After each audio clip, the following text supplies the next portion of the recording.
Welcome to Art Bell, Somewhere in Time. Tonight featuring Coast to Coast AM from December 11th, 2001. From the high desert and the great American Southwest. Good morning, good afternoon, good evening, whatever the case may be, in all 24 time zones covered now by this program. I'm Art Bell, and the program, of course, is Coast to Coast AM. Glad to have you. Well, I see that our president is planning to announce in several days that the U.S. is going to get out of the 1972 Anti-Ballistic Missile Treaty, which means to me we are going to be building anti-ballistic missiles. Now, it is required that we give Russia 6 months' notice before packing it in. With this decision, the president takes the first step toward developing an anti-missile system that he says will protect the U.S. and its allies from missiles fired by rogue nations. Russia and the U.S. have warned Bush that withdrawing may trigger a nuclear arms race. Now, that's interesting, and I suppose if you put yourself in the shoes of the Russians or the Chinese, they don't necessarily have the technical capability to build an anti-missile system, but they do have nuclear weapons perched at the end of ballistic missiles. So there's a little bit of danger window here, because if you've got them, if you figure the U.S. is going to be able to successfully build a shield, then, of course, if you've got them, you better use them or you'll lose them. That certainly would be one mode of thinking if you put yourself in the enemy's, the potential opposition's shoes. He corrects himself. So I don't know. Good idea, bad idea, what do you think? The Tora Bora area, U.S. B-52s are just bombing the hell out of Tora Bora. They believe that Al-Qaeda top dogs and maybe even Osama himself may be there. A lot of confusion at this hour in Tora Bora, because there was an initial report that the Al-Qaeda forces were surrendering. They had been given a deadline and they were surrendering, and now that report appears to be at this hour in question, so nobody knows for sure. But if they don't, of course, the B-52s will crank back up again. You'll probably see a bunch of bunker busters go off and all hell will break loose. Otherwise, we'll just have to wait and see. Confusion always in situations of war. Senators who apparently have had the opportunity to review the videotape presentation of Osama bin Laden whooping it up over the September 11th attacks, are saying when it is released, and they're thinking that it may be released very shortly, next day or two, it's going to convince all of us that he is the one who was responsible for those attacks. They find him grinning and marveling at the destruction and death of the 11th. We could see it perhaps as early as tomorrow. And in the first criminal indictment stemming from what happened September 11th, federal prosecutors today charged a French-Moroccan man who, get this, was in jail a month before the attacks with conspiring with Osama bin Laden to murder thousands in the suicide hijackings. It's a 30-page indictment. Federal agents seized computers in 27 cities today. They went a hacker hunting, and they found them.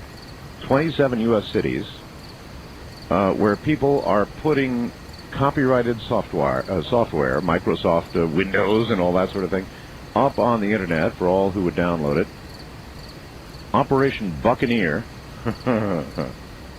You get the pirate connotation there, right? Operation Buccaneer was directed at 62 people in Australia, Finland, England, Norway, and right here in the good old U.S. of A.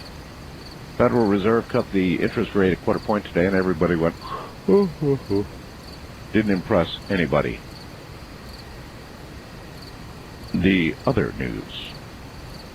You're not going to believe this, but the security guards at Area 51, known affectionately and not so affectionately as Camo Dudes, C-A-M-O, Camo Dudes, walked off their jobs Monday in Las Vegas at the covert military installation known as Area 51, a place they said they can't talk about.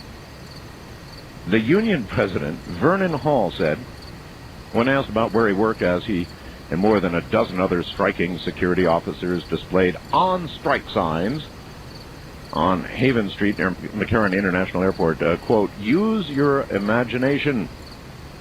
Where do I work? Use your imagination. That is where nondescript passenger jets, known only as Janet planes, very routinely take the guards and other workers to the installation on the dry bed of Groom Lake, 90 miles north of Las Vegas, a place they referred to only as nowhere, in quotes, and, in quotes, out of town. Hall, leader of the Security Police Association of Nevada, an in-house collective bargaining unit, said the association's members decided to go on strike after 3 months of negotiations for a new contract with their employer, EG&G. Said the issues include lack of adequate wages and benefits and time and... Oh, let us think about this. The people who guard Area 51 are on strike. Now, I've known a lot of people who have tried to get close to Area 51. There are certain mountaintops and areas where one can get a glimpse, but inevitably you are harassed by Camo Dudes. By the way, that name comes from the camouflage stuff they wear when they're working. And they'll find you. I mean, you'll see vehicles approaching, and they will scare the you-know-what out of you. They'll get you out of there. And actually, it is an area where, if you decide to violate the security, you can be shot. Dead. But now that they're on strike, you might imagine that anybody who was thinking of trying to get into the installation, see what's going on, during this period of time, decide to take advantage of the strike and take a stroll in there. A lot of stories about people who have made it into the area, people who have flown over the area. Not a good thing to do, by the way. And then when you do land, if you don't get shot down, you are, you're talked to for a long time. Tonight we're going to be doing something on Bigfoot. Tomorrow night we're going to be doing something on under the earth. I think you're going to find that really interesting. A Native American tomorrow night. Listen to this. Good day to you, Art. I was up visiting your site. This is a Native American writing this, and I was amazed at some of the drawings on shadow people. Have sent to you. I'm Cherokee, part Irish, considered a shadow walker. And I'm sure there are others out there just like me to meet any. And by the way, looking at the drawings on your site, now I'm sure of it. There are different types of walkers out here, though. But with what your listeners are drawing, it appears about 75% of them are seeing shadow walkers. Shadow walking is kind of like astral travel, just a lot more intense. It can be done while awake, which most will, for example, do it unknowingly while they're sleeping. It's hard to explain, but to give an example of this gift, it's like a extremely strong, vivid visualization. I say vivid because you're able to touch, feel, and interact with other beings on different planes. But I feel it's really intended to help or protect others, never meant to harm or scare. So your listeners could be seeing another type of shadow person too. Skinwalkers, for example. They pretty much look like a shadow walker, but to the natives, they mean trouble. These walkers are considered shadow stealers. According to the elders, once you are attacked by a skinwalker, there's nothing you can do to stop it. But no one has told me what may happen if you're attacked by one. It does, at times, seem like something from a Twilight Zone. But believe me, it's very real. We do exist. We do exist. And there's a lot more to this story, but later. Namaste, Art. Signed, Shadow Bear.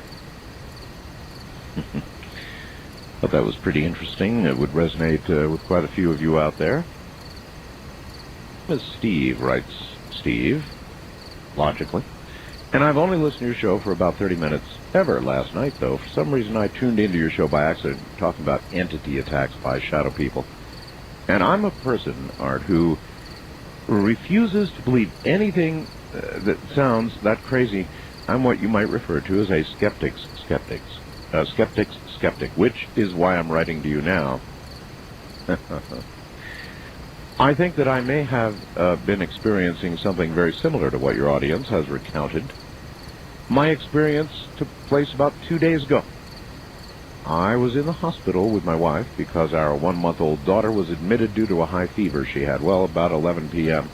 When I pulled out the recliner that is provided in the room and converted it to my bed for the night, I was asleep on my belly, dreaming about various things that are currently too faded to recount.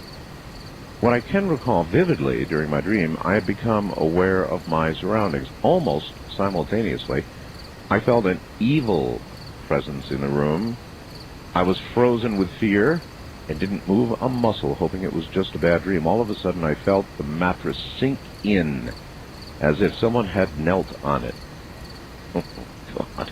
I then, he goes on, really panicked, but was still paralyzed. What came next really left an impression on me. It happened so quickly, frightening. I saw 2 black, featureless hands and arms grab each of mine and felt a body lay on top of mine. When this happened, I was engulfed by this infinite blackness and impeded any movement or breathing. I instantly thought, oh God, I have just died. This is what it is to be dead. And I began to mourn the fact that I would never see my family again. Just as I was giving into the situation, I thought to myself that if I'm able to think that I am not dead at all, that if I can think I'm not dead at all. I then began to attempt to shake my head and succeeded. When I was able to move, I was released immediately from its grasp and felt as if I had woken from a deep sleep. Looked around for any sign of the being and found nothing. I found it kind of amazing that this topic came up on your show just days after my experience. And I guess this man now wants a skeptic's skeptic, he said, is something of a believer. Things erupting from the earth in strange places. Very strange places indeed. If you listen very carefully, that's the topic coming up in a moment.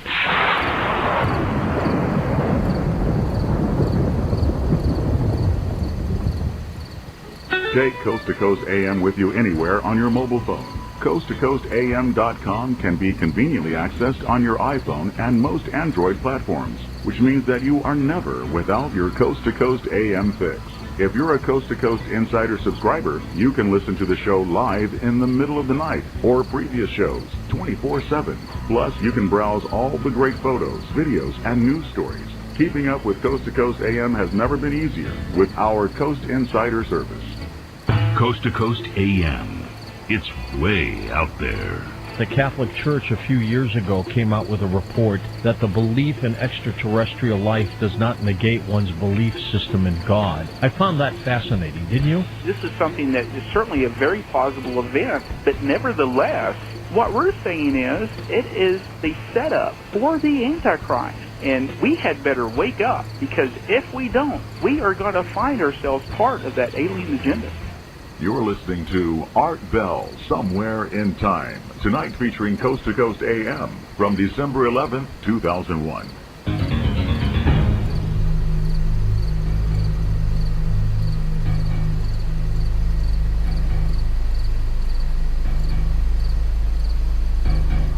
Now, guess what? Today, KNYE, my radio station here in Pahrump, 95.1 on the FM dial, got in its T-shirts. That's right, we made T-shirts. And if you would like to see it, if you'll look at my webcam right now, artbell.com, and the webcam photo, you'll see me proudly wearing my new T-shirt, my 95.1 KNYE T-shirt. We also got, it's kind of cool, we got bumper stickers that we're going to begin to give away. We've got coffee mugs coming and all kinds of goodies. They're on the way. But if you'll take a look at my webcam, you will see our logo on my T-shirt. I love black T-shirts. I've always loved, and I hate white T-shirts. For camera stuff, if you take a picture of a white T-shirt at work, it looks like a white blur. It's awful. But black T-shirts, on the other hand, I don't know. It's just something about them. What's coming out of the earth that ought not be? Or maybe it is normal. There's a big Arctic eruption going on at the Gackle Ridge. And they've got magma coming up from the Earth's mantle. It's said to be rather exciting to be the first scientist to observe a volcanic eruption in an ultra-slow-spreading mid-ocean ridge, an event in and of itself that rarely occurs. Even better is discovering that the USS Hawkbill, which is a submarine equipped with scientific mapping tools, just happened to have been passing by at the same time and recorded the whole event, while the scientists on board were completely unaware of the eruption. Intense seismic activity began at Gackle Ridge in January of 1999 and continued for 7 months. The Gackle Ridge, again, the slowest spreading ridge in the world, located in the Arctic Basin. Initial reports suggest, such as the one published on February 15th in Nature, have sparked much interest in the area, culminating in the recent excursion of the U.S. Coast Guard icebreaker Healy. So they're really, really interested in what might be going on, or is going on, beneath the frigid waters of the Arctic. The subs up there. I've got a kind of an interesting story here about cell phones. You know, cell phones are not my favorite thing in the world. And now, maybe I like them even less.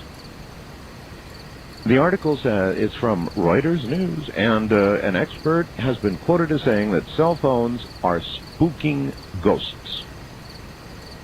Mobile phones are killing off ghosts, according to a British expert who spent years researching the occult on Sunday.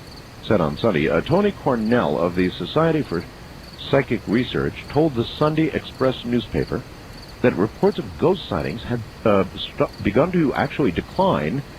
And when did it happen? When mobile phones were introduced 15 years ago. So there is the possibility that microwaves at about that frequency affect ghostly entities. So, you know, suggesting this story might have something to it. If one of you out there, or many of you, are haunted by some sort of entity, you might want to have the cell phone near your bed. And if something begins to approach in the night, as we heard in that email I read a moment ago, you might just want to pop your cell phone on and, I don't know, call some kind of number, and perhaps the radiation will save you, or scare away whatever it is. According to the newspaper, haunted tourist attractions in Britain could be in trouble because the ghosts are going because of cell phones. They could be under threat if the number of cell phones continues to grow from the present figure of 39 million. Apparently, paranormal events, which some scientists put down to unusual electrical activity, could be perhaps drowned out by the electronic noise produced by phone calls and text messages.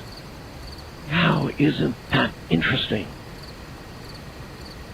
Paranormal events, which some scientists put down to unusual electrical activity, could be drowned out by the electronic noise produced by cell phones and or computers of varying sorts. So in other words, in one way, if you think about it, the more technical we become, the more technical society becomes, the less subject to paranormal events it may be. And maybe with all the electronics, we're just not listening to things from the other side. We're so consumed with things from this side all the time, right?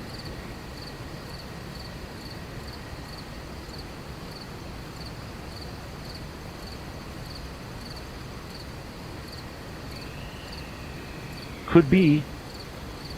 Anyway, that's what the British experts think. We're scaring away the ghosts with cell phones. I'm Art Bell. This is Coast to Coast AM. In the nighttime. The trip back in time continues with Art Bell hosting Coast to Coast AM. More somewhere in time coming up. You're listening to Art Bell, Somewhere in Time. Tonight featuring Coast to Coast AM from December 11th, 2001. Good morning from the high desert. Our lines are open. Phaedra. You like that name, Phaedra? I do too. We're going to do open lines, and then top of the hour, we're going to be talking with Robert Morgan, the Bigfoot researcher, Robert Morgan. And I think I've got a couple of surprises lined up for you.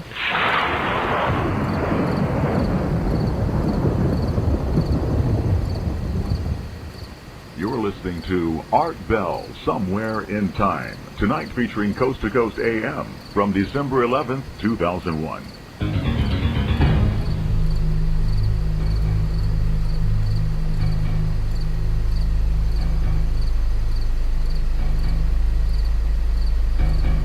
On the first-time caller line, you are on the air. Hello. Hello. Going once. Going twice. Gone.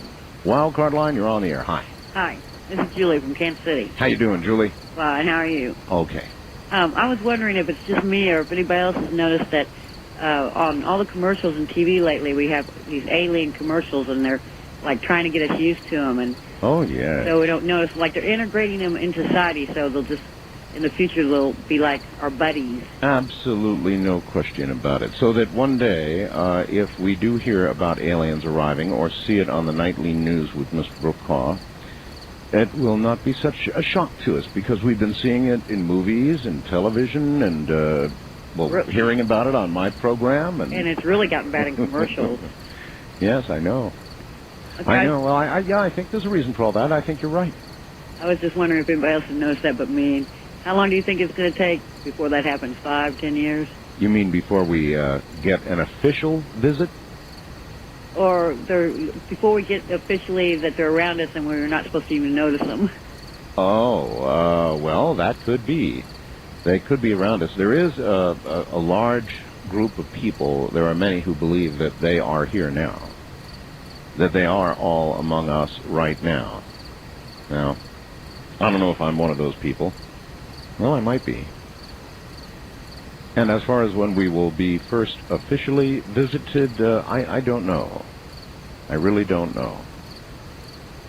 However, if you take the crop circles in Great Britain, the most recent ones, the face, the glyph, into consideration, then it might be getting pretty close. Because it's gone from a sort of, with crop circles, a sort of, hey, guess what this is, folks, to more of a, here's what this is, folks. And I suppose the next step, obviously, from there would be some sort of presence or arrival. East of the Rockies, you're on the air. Top of the morning to you. Yes. Hey, I was wanting to ask you if anybody out there, any of the experts on Champ, Lake Champlain, if there's any kind of a pattern for him when he shows up in the summertime. Because my family and I would like to go, just a camp, stay like at when who shows up? Champ, the lake monster. Well, I'm not intimately familiar with Champ, so is there a schedule for Champ? It seems like in the summertime there's more sightings, and I was kind of curious this past summer if there was any kind of any of your listeners. Sir, I'm not even familiar with Champ. What does Champ look like? I believe have you ever heard of Caddy? He's off the West Coast. No. Ogopogo. Well, try and give me a visual of if I were to see Champ face to there's two snout or whatever. There's two two species, they believe, Yes. that they've seen. One looks like the classic Loch Ness monster type, and I believe a woman took a picture in 1976. Massey took a picture of one of it, and then the other one is it's supposed to be a primitive whale. Then slightly reminiscent of, a sea serpent, I guess.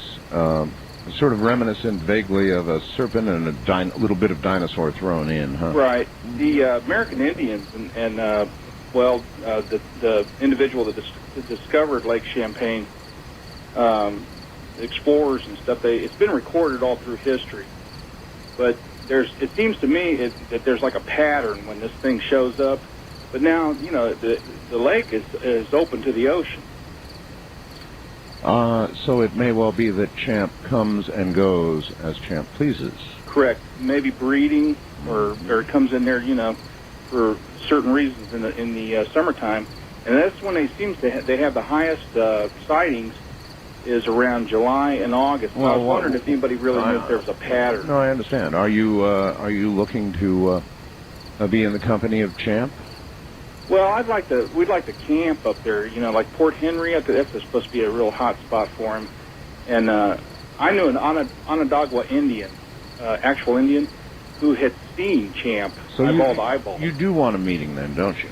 I don't know if I want to meet him right up close. I just want to take a look at him at a distance, Well, one thing's for sure. If it's mating time, you don't want to get in the way of Mr. Champ and potential Mrs. Champ. That wouldn't be good. No, but I was just wondering if anybody out there, any experts this past summer, if there's been any... All right. Well, you've asked enough. They'll answer, I'm sure. Thank you very much for the call. Sure, those of you who know something about Champ and Lake Champlain would be able to answer that question. We are going to be talking about, I don't know, what is Bigfoot, What is Bigfoot? Is Bigfoot a monster? Is Bigfoot a dimensional being? Is Bigfoot simply something that has been here all the time, or much longer than we have, and continues to exist in a sort of an interesting existence, one that is neither fully here nor fully there because of the nature of sightings and the fact that we don't have any bodies yet. West of the Rockies, you're on the air. Hello. Yes, Art. Art? Yes. Yeah, Bob in L.A.? Yes, Bob. When you and Linda and the other people start talking about that city off the coast of Cuba, I broke out my Reader's Digest Great World Atlas, and I was starting to look at Cuba, and then my eyes passed up to the page previous to that on Mexico and the Yucatan Peninsula, and something struck my eye. About 50 miles off the coast of Mexico and the Yucatan Peninsula, there's a perfect circle, a 375-mile diameter circle that's centered about 93 degrees and 40 minutes west latitude and about 21 degrees and 30 minutes north latitude. Now, at one time, they had postulated that about 50 million years ago, a huge meteor struck the Earth, and that's made that circle, yes. Right, that's possibly what sunk, the dinosaurs. Now, if you look at the Gulf of Mexico, I don't think the Gulf of Mexico was there at that time. Because if the meteor struck there, and you track it, the Gulf of Mexico, to the northeast, it heads right up towards the Bermuda Triangle. Right. Now, if that meteor entered into the Earth, and they say some postulate that it actually penetrated the Earth's crust, now that would have left a huge open borehole right down through there. Absolutely. Now you move forward about 49,990,000 years. And here we are. Huh? And all of a sudden, you have people there, and it had subsided, the water came in, or there was just land there. And we had another cataclysmic event happen, and that particular area sank. Well, 2,200 feet. It is as good a guess, sir, as any, or as good a scenario as any. Right now, everybody is predictably in an uproar. As I read you last night, some British scientists are all upset about Paulina Zalitsky's find, and They don't like it. They don't want to hear about it. They don't want to think that everything they have thought previously could be all wrong and they could be all wet. And, you know, there could have been people running around on Earth long before any of them said it could be.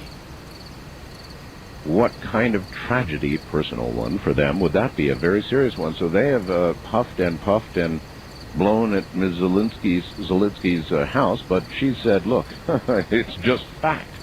You know, you're not here in Cuba. You're in Great Britain. And so what the hell do you know? We have fact here. And we can prove what we're saying. So I guess the report so long ago was right. The ones affected most negatively by change of any sort, aliens arriving, Earth's history, man's history, the ones who will be affected in the most negative, dire way will be the scientists who have postulated their theories as fact about when man first walked and all the rest of it. I mean, they're going to be so upset. West of the Rockies, you are on the air. Good morning. Hey, Art. This is Michael from Bakersfield. Hello, Michael. I noticed you had, about 2 years ago, you had a guest on named Reverend Andre Schlesinger from the Church of Satan in San Francisco. I remember, yes. And at the end of the show, you said you were going to have him back on. Uh-huh. Did you ever have him back on? No, not yet, but I will. I'd certainly have him back on. I will have, to the distress of many, just about anybody on who's interesting. Church of Satan, regular churches, you name it. I'll do any of it. But I just haven't thought about it lately. But I'd have him back on. He was a good guest. Yeah, he was. I really enjoyed him. Are you a follower? Not really. No, he was just very interesting. Are you a potential follower? I don't think so. I just found him interesting. All righty, sir. Thank you. Thank you, and take care. East of the Rockies, you are on the air. Turn your radio off, please. There you go. You're in a truck, I bet. Yeah, I'm in a truck. Just a guess. What's up, sir, and where are you? I'm Dale, and I'm in Cleveland, Ohio right now. And I've just got a question for you, Art. It's about the Osama bin Laden situation. You know, Osama bin Laden is a pretty intelligent individual, wouldn't you think? I mean, he probably is, yes. Mm-hmm. I mean, to take 15 men or so and bring them over here and keep them undercover for 2 years and all that. Yes. And he's got some people under him that are, I'd say their IQ is above average, wouldn't you think? Perhaps so.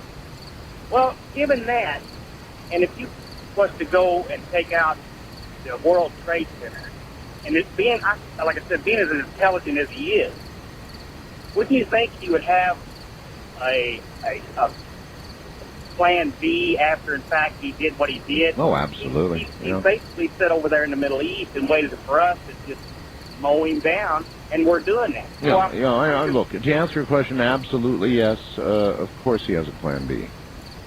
An escape of some sort. Or perhaps, on the other hand, he plans to be martyred, to allow himself to be martyred. Well, he's getting real close to that. If he's in Tora Bora, he's about to be shredded. If they haven't really surrendered, and again, at this hour, we don't know. There are reports of a surrender pending, but now that seems to be falling apart. And from war fronts and from front lines, you rarely get good, clean news. And even the authorities sometimes don't know what's going on. So either there is going to be a surrender or the B-52s are going to do their carpet thing, and some of those big bunker busters are going to fall. It's already a wreck over there, and Taliban's on the run, no question about it. But it's sort of the last stronghold, the last big fight. There'll be a lot of mop-up to do, and probably a great deal of guerrilla warfare that will follow. But the last big fight is either about to happen or there's going to be a surrender. The hours ahead will tell. First-time caller line, you're on the air. Hello. Yes, sir. That's Dwight from Moose Jaw, Saskatchewan. Hi, Dwight. How are you? Good, good. What I phoned about was something that happened to me, many, many years ago, 25 years ago.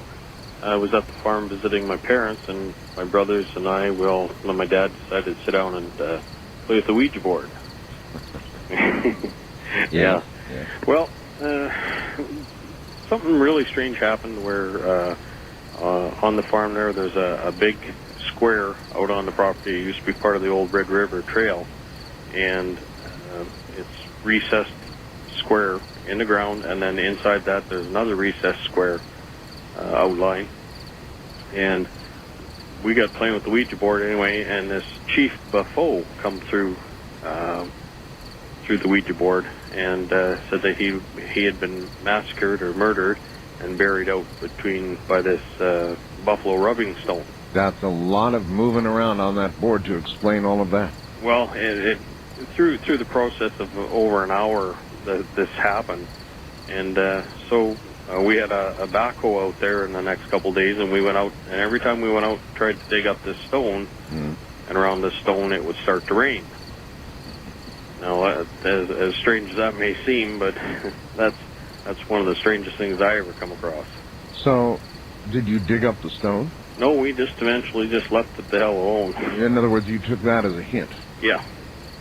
Do not touch these stones. Yeah, for sure. All right, sir. Okay, thank you. Thank you very much for the call. Wildcard line, you're on the air. Good morning. Hi, Art. My name's Ryan. I'm calling from Concord, North Carolina. Hello, Ryan.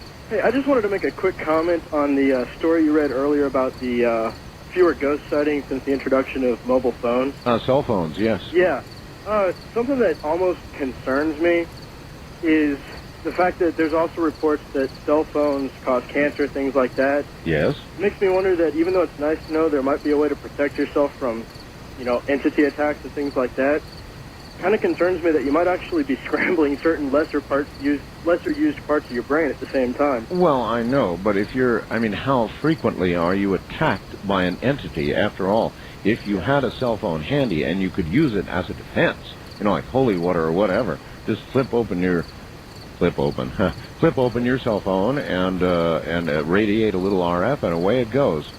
But there is one less soul to feed. I mean, where is this entity going, and what are you doing to it with these frequencies? Well, my concern really would be is not so much that you're doing something to the entity, but that you're just making it impossible for any interaction, which would kind of... Yeah, but that's one conclusion. Another might be that you are somehow destroying an entity. Oh yeah, that's definitely also a possibility. Well, cell phones had to be good for something. Thank you very much for the call, sir, and take care. I don't like them. I mean, and again, begging your indulgence, not this last caller, but the caller previous, was on a cell phone. Now, I ask you, is the way that sounded, in your opinion, a step forward for technology and civilization, or is it a step backward? I maintain it is a step backward. And I wish these cell phone companies would get their act together and make it sound like real communication instead of something coming through, Rod Serling's chest. I'm so down on cell phones. But on the other hand, if they'll shoo away an attacking entity, then perhaps they have some good. East of the Rockies, you're on the air. Hello. Oh, yeah, Art. This is Tony. I'm in West Virginia. And on a cell phone, too, aren't you? Yeah, I am. All right. What's up? Yeah, I was thinking about that thing you were talking about with Mars and how it's supposed to be heating up. Yes, sir. Turn your radio off. Yes, Mars, they say, will heat up and the poles will melt. And they say this will occur because of the increased heat from the sun. And my nagging question is, well, then, how about third rock from the earth, the sun? Good old Earth here. How about us? If they're going to be affected that way, then what's it going to do to us? Well, the only thing I was thinking was maybe the reason it might heat Mars up more than the Earth is that they don't really have an atmosphere right now. Well, that's true, but I would think an atmosphere would absorb heating. I mean, after all, we absorb heat and radiation quite readily from the sun. Well, okay. Right? Yeah. I was thinking it might not heat it up that much. It just might be enough where it'll melt their caps, and then they'll have a little bit of atmosphere, and then it'll stop heating up. Well, maybe, or perhaps, as I said the other evening, there is another possibility, and that is that depending on the sun's cycle, or cycles within cycles, it may be that every now and then Mars becomes the habitable, cool place to be with an atmosphere and water and all the rest of it. And then Earth becomes the not so cool in more ways than one place to be, and frankly, not so habitable. And maybe it's a big race to see whether we can get transportation for most of us from here to there before it happens. This is Premier Networks. That was Art Bell hosting Coast to Coast AM on this Somewhere in Time. Networks presents Art Bell Somewhere in Time. Tonight featuring Coast to Coast AM from December 11th, 2001. Good morning. From the high desert coming up, Robert W. Morgan. It's all about Bigfoot, folks, and I think I've got a couple of surprises for you toward the bottom of the hour. We'll see. Robert Morgan is a Bigfoot researcher, founder of the American Anthropological Research Foundation.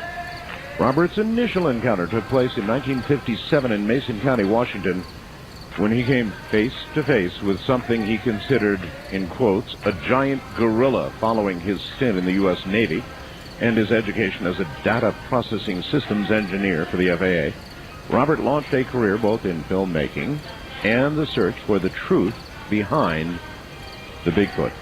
He recruited a 17-member science advisory board that included many luminaries before organizing 6 of the most scientific expeditions ever formed in America.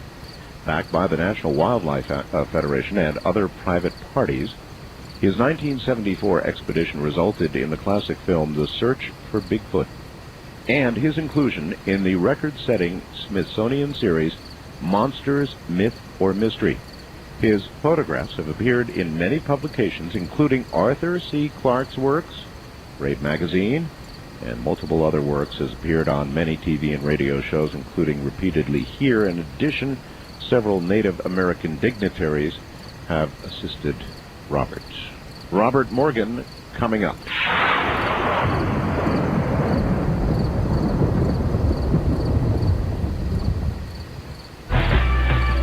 Coast to Coast AM sure sounds great in the middle of the night.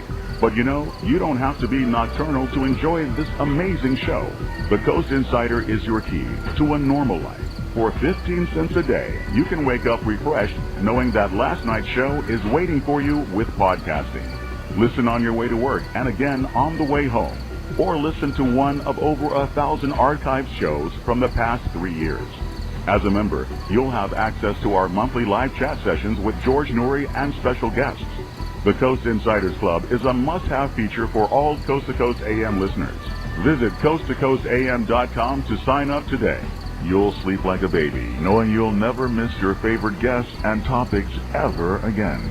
Remember, a 1-year subscription comes out to only 15 cents a day. Sign up today at coasttocoastam.com. Now, we take you back to the past on Art Bell Somewhere in Time.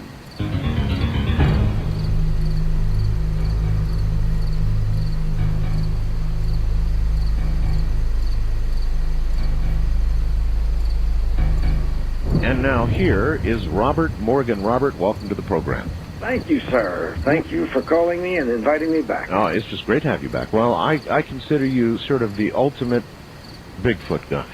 And I know there's a whole community of Bigfoot researchers out there. I might add, not all of whom love each other. That seems evident sometimes. And that's sad, isn't it?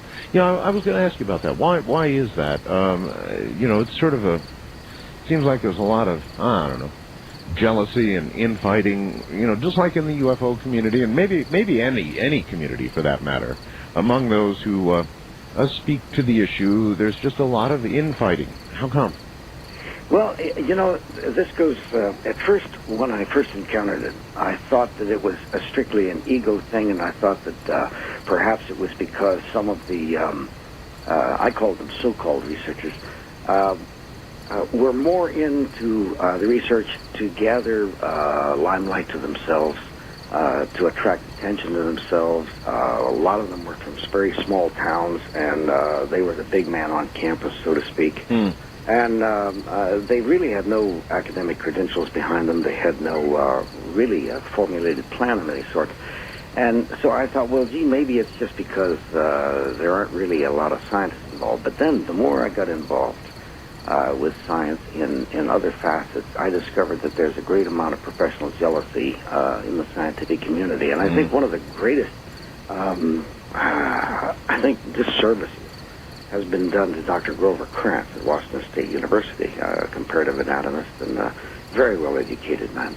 And his book, The Track of Bigfoot, things like this, and his reports, he was really castigated by his peers. And many of the people that formed my science advisory board, one in particular, Dr. Carlton S. Kuhn, who is professor emeritus at Penn State, and he wrote a book that is now passed by because we've learned, as we've gone on. It was called The Races of Man. They also suffered the same thing, but at a different level. So I guess it just comes down that a lot of human beings are just jealous and small-minded, and I guess that's the way they are. Maybe that's why Bigfoot won't have much to do with us. I don't blame them, as I've said so many times, people talk about Bigfoot this and Bigfoot that, and I say, well, the one thing about them, I've never heard of them raping a child, kidnapping anyone. I've never heard of them breaking into a car, stealing it. I don't think they use dope, and it goes on and on and on. They've never declared war on anyone. Maybe they have just observed our civilization at afar for a while and decided contact is better not made. Well, I think that is absolutely true. I think that the more they have observed us, and yet they have watched the gentler side of us, and they've been seen many times. There's a school teacher in a small rural town in Ohio who have seen Bigfoot families, a small family, I'm not talking about anything large, but 3 or 4 at a time, come just outside the periphery of vision of most people near her small country school. It's down in the Amish country. And she was quite straightforward, and she said, yes, I've seen them now. They've been back 2 or 3 years, and they come down and they sit just out inside the woods and watch the children play. And I think that's fascinating. Another thing was old-time engineers on some of the smaller roads would tell me of them being seen watching the trains go by, just sitting on the bank and watching. And right here in Montana, not too long ago, in a pass, it's called Marias Pass, indeed, the engineers have seen the Bigfoot families. Well, I was kind of kidding, Robert, but maybe I'm really right. I mean, maybe they have observed us. They know what we seem to be all about, and other than the occasional approach of the more gentle, they stay away. I think it was kind of funny to say, but simultaneously, I think there's a lot of truth to it. The more they see of the little hairless people who scream at just about anything, and if you go into the national parks and view us from afar, here's this beautiful wilderness and all these majestic things, and here comes a family screaming, yelling, dropping gum wrappers and things like that. We're not necessarily... As a matter of fact, in anthropology, the more I've studied it, as I've said so many times, I've learned more about my fellow man than I have about Bigfoot, simply by watching their reactions. And we're not necessarily an admirable race. Back in '57, when you were hunting, you saw your first, but you originally reported what you saw, not as Bigfoot or as something distinctly different, but as a gorilla. Where was that, and what do you recall about it now? Well, I was in the state of Washington. I had been aboard the USS Princeton, a anti-submarine submarine warfare aircraft carrier. And after being imprisoned aboard ship for a tour of the Far East, I took any chance to go to the woods. And I had gone up with a friend of mine up in Mason County, and he turned to the right and I went to the left. And I say I was hunting because I had a gun and all that stuff, but I really had no interest in hurting anything. I just was out there. And something came down through the brush, I guess it was around 9 o'clock in the morning, and I heard it. And I finally stood up, and it was something good sized. It was in the brush. I couldn't see what it was, and I finally called out, and all of a sudden it just went dead silent. And first time in my life, every hair on my body stood up, and I couldn't quite figure out why was I concerned. I was the guy with the gun, right?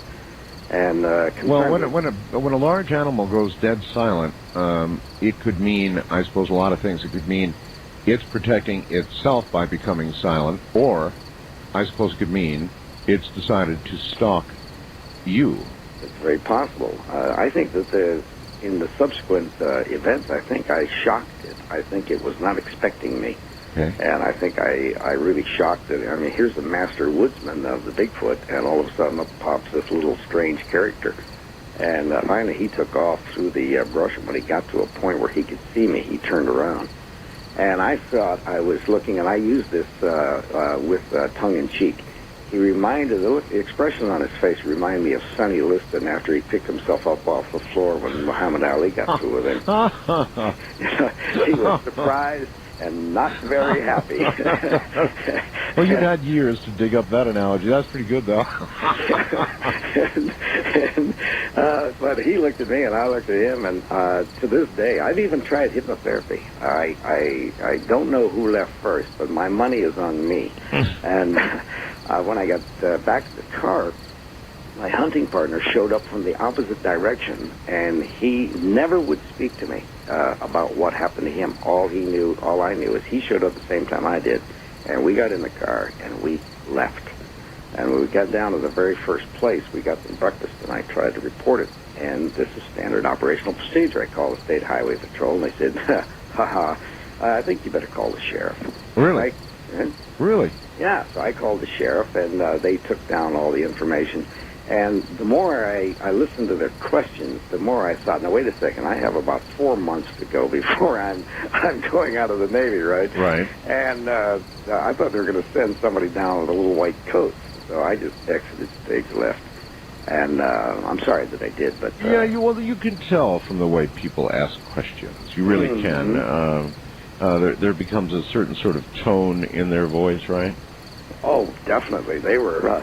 Obviously, there was more than one person listening, you know. Well, of course. And I'm a dumb kid from Ohio. I was from Canton, a steel town.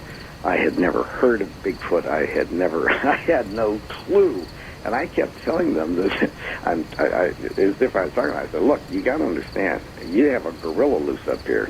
I saw it. There is no question there is a gorilla loose up here. There's a circus been through here. Somebody lost their gorilla. Mm-hmm. Were you with another party up there, sir? To which I'm sure you'd say yes. Were you and your friend celebrating in the woods? I mean, that kind of question. I know. All sorts of things. And I thought, this isn't worth it. So when I got back, I went on with the idea. In fact, I told some of my shipmates, I saw a gorilla up there. And they said, yeah, right, you know. So I figured I did what any other red-blooded American boy would do at a place that had a term like that. I shut up. And went back, and it was a couple of years later, I was reading remember the old Argosy and True magazines? I do. Yes, well, I loved those magazines. And I was reading that, and that's when I started reading about the Bigfoot from Northern California. And I thought, oh, my God, that's what I saw. And then when I heard people starting laughing and chuckling and making fun of it, I thought, no. So I did like a lot of people again. You know, we all have these lists. One of these days I'm gonna, you know. Mm-hmm. And the list went on and on. But that was part of my list. And finally, one day I said, let's do it. Okay, well, I mean, you must have known, though, somewhere in some part of your mind that what you saw really was not exactly a gorilla, or you would not have proceeded the way you did. No, well, that's true. But, you know, it's like if you take someone from the desert and you show them a tall smoke tree, and that's the only tree they've ever seen. Then you take them to the redwoods. They're in tough shape. It's interesting you should mention that. I am from the desert as an adult. You know, I love the desert. It's my place to be, and I just love it. And I happened to go visit Bob Crane of the Sea Crane Company, a friend of mine. He lives up there among the redwoods. I mean, the big. There you go. And it creeped me out, Robert. It totally creeped me out. I mean, the redwoods were so high that going down the highway, a satellite dish could not see the southern sky or much of anything else. I mean, it just was, it was freaky. Something that's always puzzled me is how anyone could have ever put a saw against a redwood tree. I've never understood that. Money?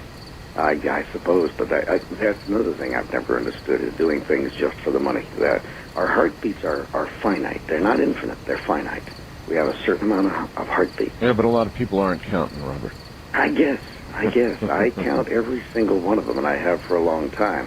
But I was a kid from Ohio, and I had no way of making a comparison. I had to compare it with something that I knew about. And there was that one gorilla that always fascinated me, Gargantua. And so that's the only thing. That's the only equation I could make at the time. You organized a whole bunch of what would you call them? Expeditions is what you'd call them. You took people out for magazines, got involved with magazines, took people out in hunt of, looking for this creature, right? Well, not in the beginning. My very first trip, I was going alone. I had moved to Miami, Florida, and I organized myself. I always wanted to live in Miami, and I'd worked with the FAA, and I had some problems there that I just couldn't tolerate. They were buying useless parts for 86,000% markup, things like this, and I discovered it. And my position was fairly responsible, and I just couldn't handle that. Mm-hmm. So I realized the air traffic control system was in serious trouble. Met a fellow by the name of F. Lee Bailey. I'm sure you've heard of him. I've spoken with F. Lee. Yes, and he and Ed Janata, he had formed PATCO, which unfortunately ran up against Ronnie Reagan. But I spoke to him, and I just couldn't go on. And they said, well, why don't you resign, write a book? So I did. It was called The Life Jugglers.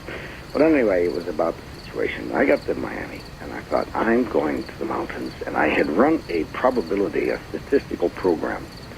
And I had chosen places in America, or in North America, actually, where the ecology had not necessarily changed, not essentially, and that the systems, the ecosystems could still support a life form such as that. Yeah, I guess you could sit down with a really good map and basically look at the totally isolated probable places.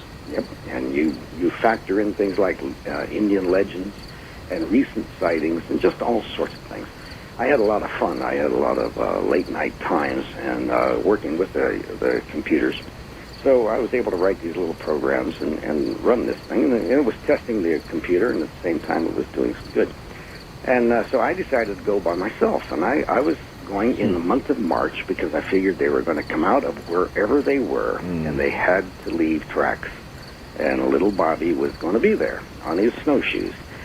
So I set this up, and two fellows found out I was going. They said, nah, you're not going by yourself. We're going with you. And so that's how it began. And when we got back, I was petitioned by Ivan Tour Studios. You remember the people that made Gentle Ben and all that? Sure. So the president called me. It got in the newspapers because one of the guys had a big mouth. And I was just doing it for myself. I didn't even think the public would have any interest at all. Well, indeed they did. And Bill Graffet was the president of Ivan Tours at the time. He called me.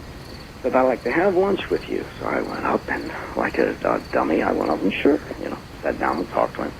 And the more things went, of course, then the National Wildlife Federation called me, and everything is history from that point.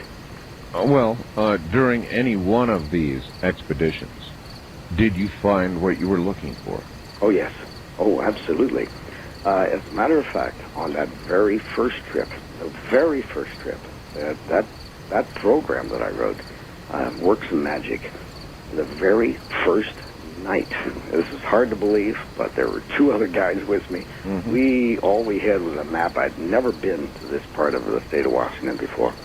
Up toward Trout Lake, we had driven to the end of the road. Oh, yes. And the snow was above the camper on my pickup truck. I got on the roof of that. We jumped off into the snow, and we went walking over such a beautiful night. we struck tracks, two sets, and there was a smaller one next to a larger one. We could not match the stride of the larger one, heading toward Sleeping Woman Mountain, which is a wilderness area. Now, these were tracks of 2 feet. They were bipedal. I was not a track expert at the time, so I didn't know how to really look, except that I did shine a flashlight in at an angle.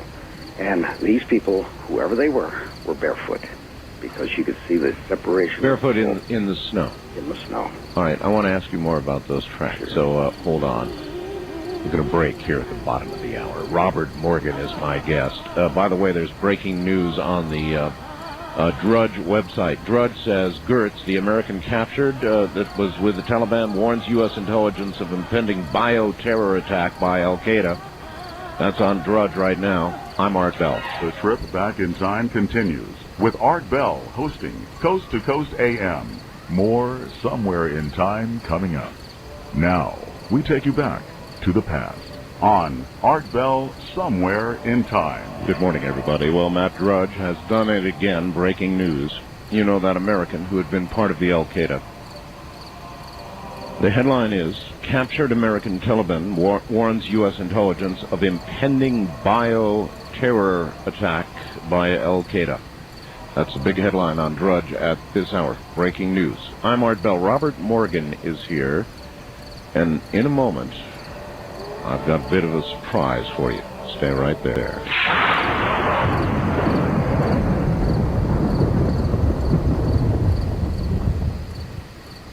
You're listening to Art Bell Somewhere in Time. Tonight featuring Coast to Coast AM from December 11th, 2001.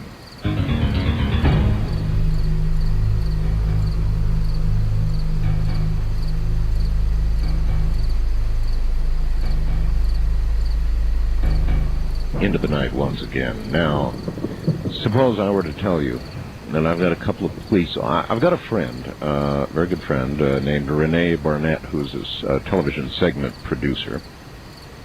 And she said, Art, there's something going on with Bigfoot in Oklahoma. And she gave me the names of a couple of police officers in Oklahoma who apparently saw something. Now, I don't know a whole lot about the story beyond that, but there were, I guess, reports of, well, rather than try and guess what it's all about, why don't I bring this officer on the air? He's going to talk to us. His name is Dan. We'll only call him Dan. He's a police officer in Oklahoma. Dan, you're on the air with Robert Morgan and Art Bell. Welcome to the program.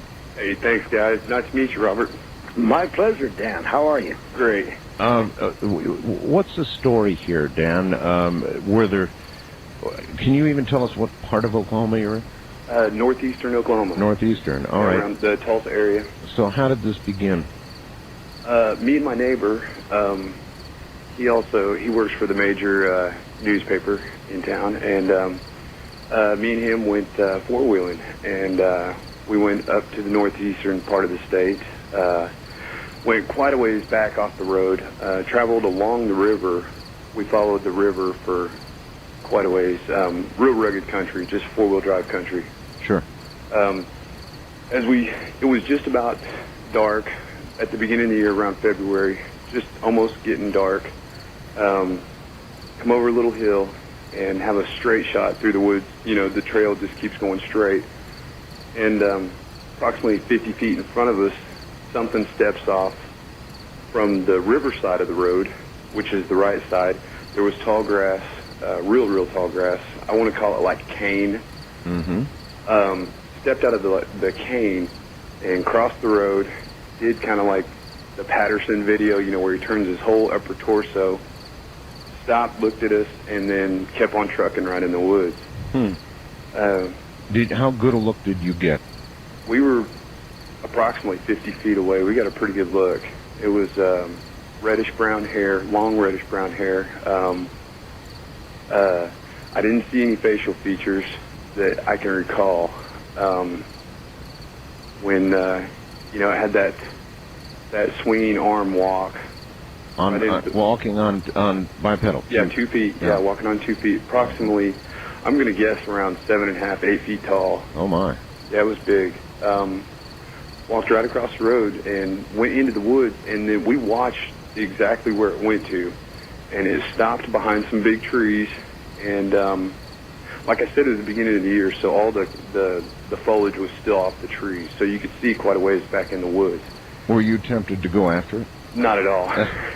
Not at all. We pulled up to, we stopped the Jeep in the same location where where we had saw it cross the road. Right. And we got out, and we still had a visual on where it had stopped.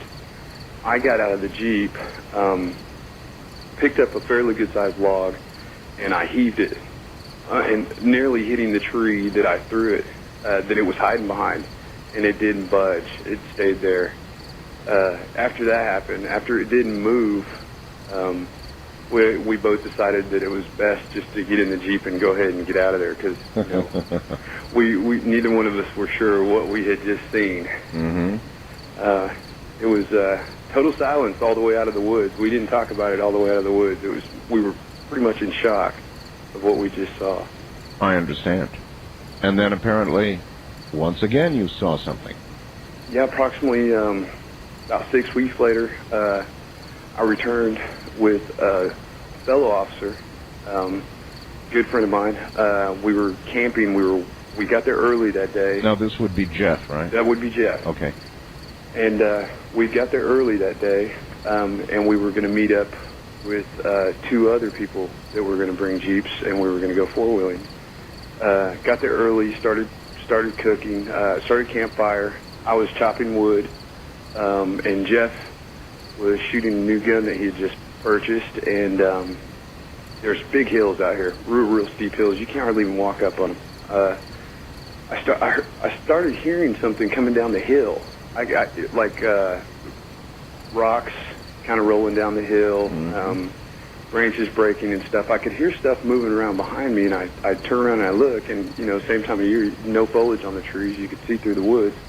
I didn't see anything, and so a few minutes later, I hear the noise again, and every time I hear it, it's coming closer. It's approaching. I asked Jeff. He stopped shooting his gun, and I asked him. I said, "Are you hearing that?" And he didn't tune into it right away. And as it got real close to us, there was a big mound of dirt just behind my back. It was a big mound of dirt, and that's where I was hearing all the noises from. Which the mound of dirt is at the bottom of the hill, and it's approximately about 12 feet tall and about 20 feet long. Mound of dirt.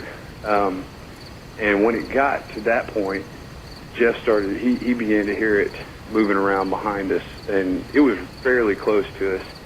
And it sounded like something was crawling on its belly, and it only moved when we were talking or making noise. And if we stopped making any type of noise, it would not move. But if I started to talk again, you could hear it moving around. I mean, Really? just very softly moving around.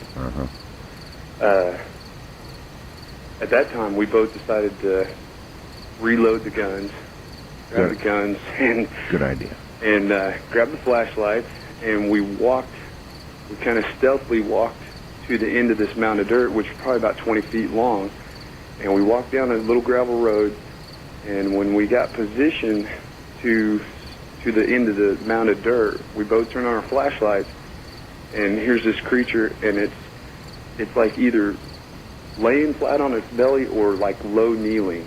It's very, very crouched down, very low. Right.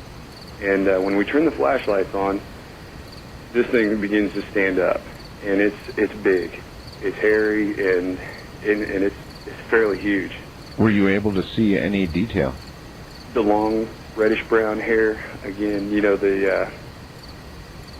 basically what I described earlier. As tall as 6 or 8 feet?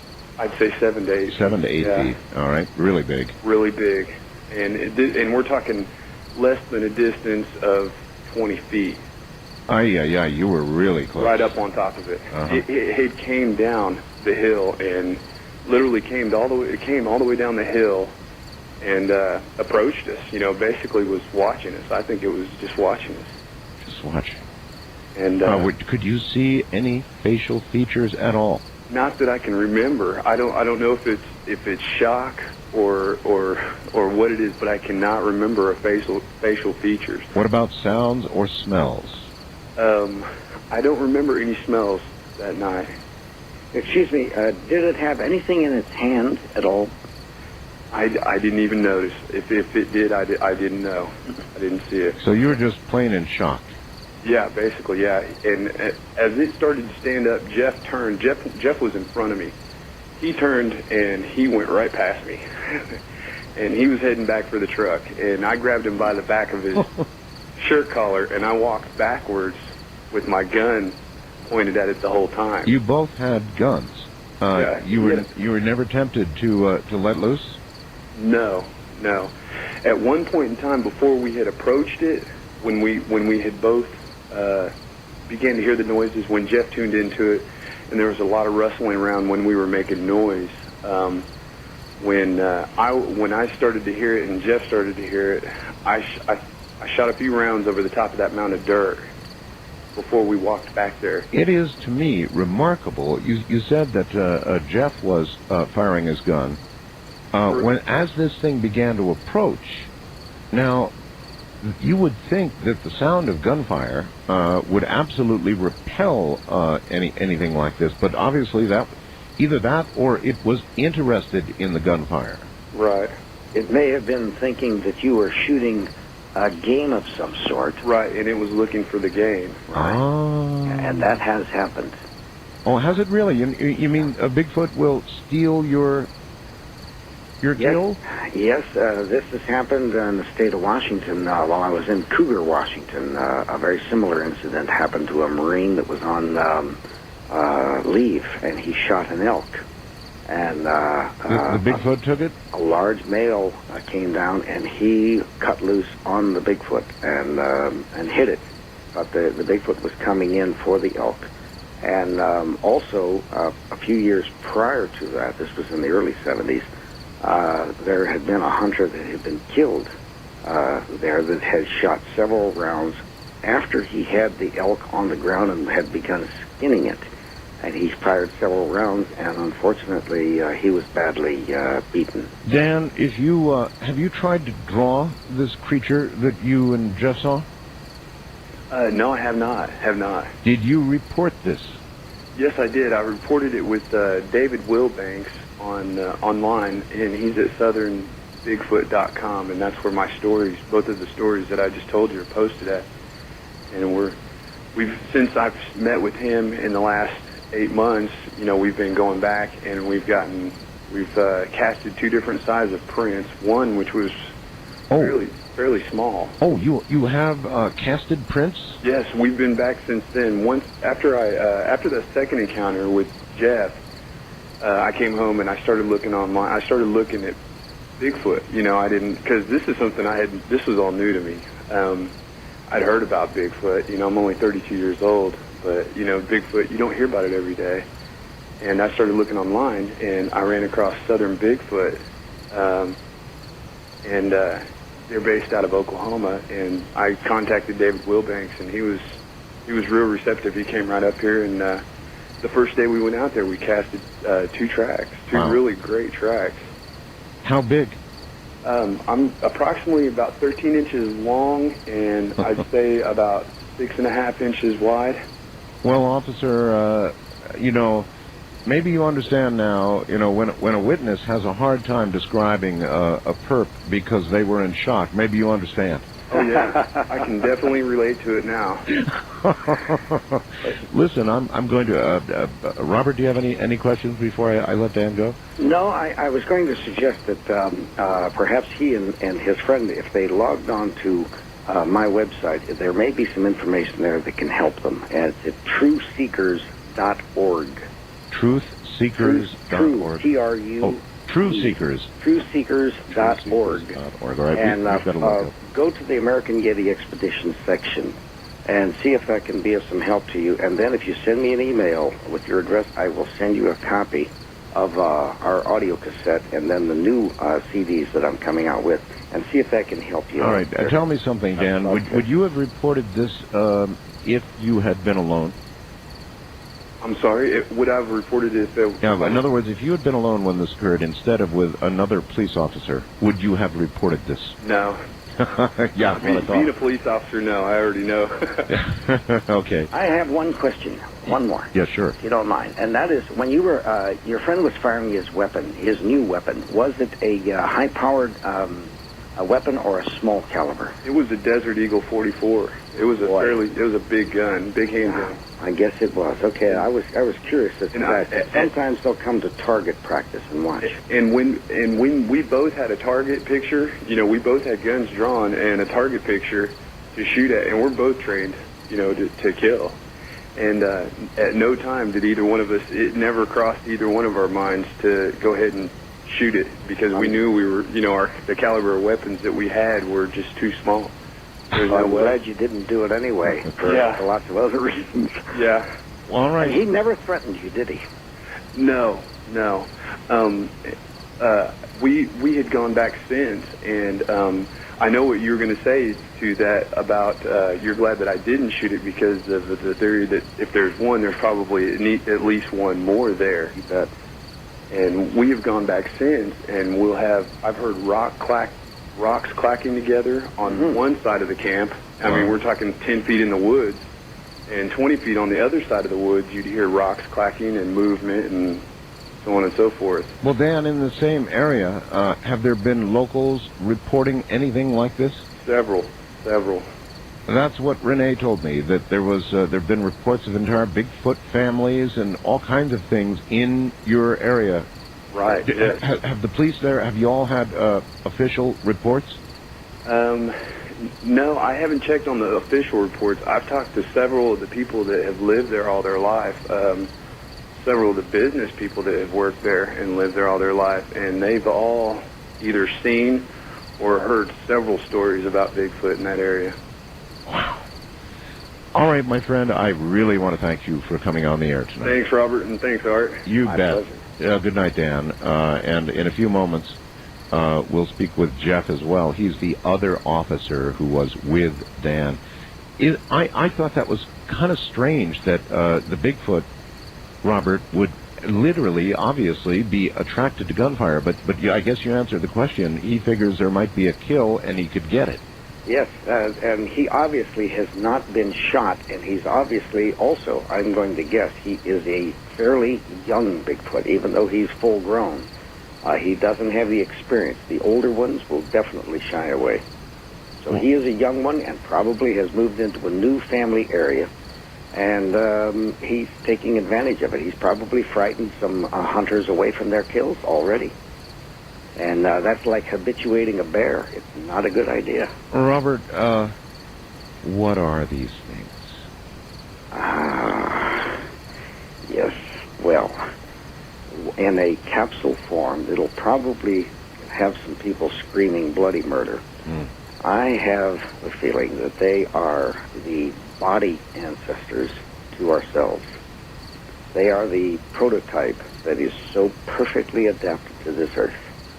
And then what has happened is there have been mutations or whatever causes these genetic changes to happen. And along came humans. Yeah, and along came humans. And but we're not so well adapted. I mean, we don't have the hair and the protection for being outside. Mostly we need to live inside, unless we're in a sort of a semi-tropical environment. Other than that, we need protection. We've got this skin, hardly any hair at all, and we can suffer and die very quickly in the elements if we don't know what we're doing. We're not adapted very well at all for the elements. We're terribly adapted, actually. And without the assistance of animal skins to make leather and all this other sorts of things, we have a very tough time surviving. So we are the only unbalancing feature in all of nature. I'm curious, how many reports, like the one you just heard from a police officer, and here to come, I don't know whether it's his partner, but another police officer backing him up. How frequently do you get reports of this caliber? Oh, quite a few. Quite a few. And it's usually behind. I must really take my hat off to these gentlemen. Most police officers speak among themselves, but they never go public because there's a possibility they could lose their jobs if they have the wrong kind of people around them. In Ohio, for instance, someplace I'm very familiar, they had quite a few sightings, and I questioned that myself, and I went down to the sheriff's department, right. and so happened my cousin was a sheriff officer, and some of their most senior officers took me into one of those questioning rooms, closed the door, and then told me what they themselves had seen, but they had been given an order by the sheriff in this county that if they discussed it, they would lose their jobs. Well, because they can't protect you. They're afraid, and there's religious problems there. Just like there is all across society. It is so sad, and why we can't face the truth, but it's not in the index of a lot of our books. I just want to understand the truth about what these things are. Hold on, Robert. We're at the top of the hour. My guest is Robert Morgan. He's perhaps one of the world's greatest Bigfoot experts. And in a moment, you'll hear from yet another police officer, the telephone lines allowing, who also witnessed and backs up the story of Dan. From the high desert, I'm Art Bell. This is Coast to Coast AM. This is Premier Networks. That was Art Bell hosting Coast to Coast AM on this Somewhere in Time. You're listening to Art Bell, Somewhere in Time. Tonight featuring Coast to Coast AM from December 11th, 2001. Robert Morgan is my guest, and because the officer I have on the line right now is actually on patrol, I suspect in his patrol car right now, we're going to hold the break for a moment, and with Robert Morgan, go directly back to Oklahoma to a patrol car and an officer named Jeff. Jeff, are you there? Wait a minute. Let's punch the button. Jeff, are you there? Yes. How are you doing this morning, Art? Hi, Jeff. You're in the same police department as Dan? Actually, he works for one just the east of me. Okay, so you're adjacent towns. Yes. But you know each other quite well. Yeah, we actually used to work for the same department back in 95. Oh, okay. All right. Were you ever partners? Yes, we were, actually. Oh, you were? Yes. All right. Well, I'm sure you got to hear Dan's story. I sure would like to get your take and obviously just reinforce what he said. Right.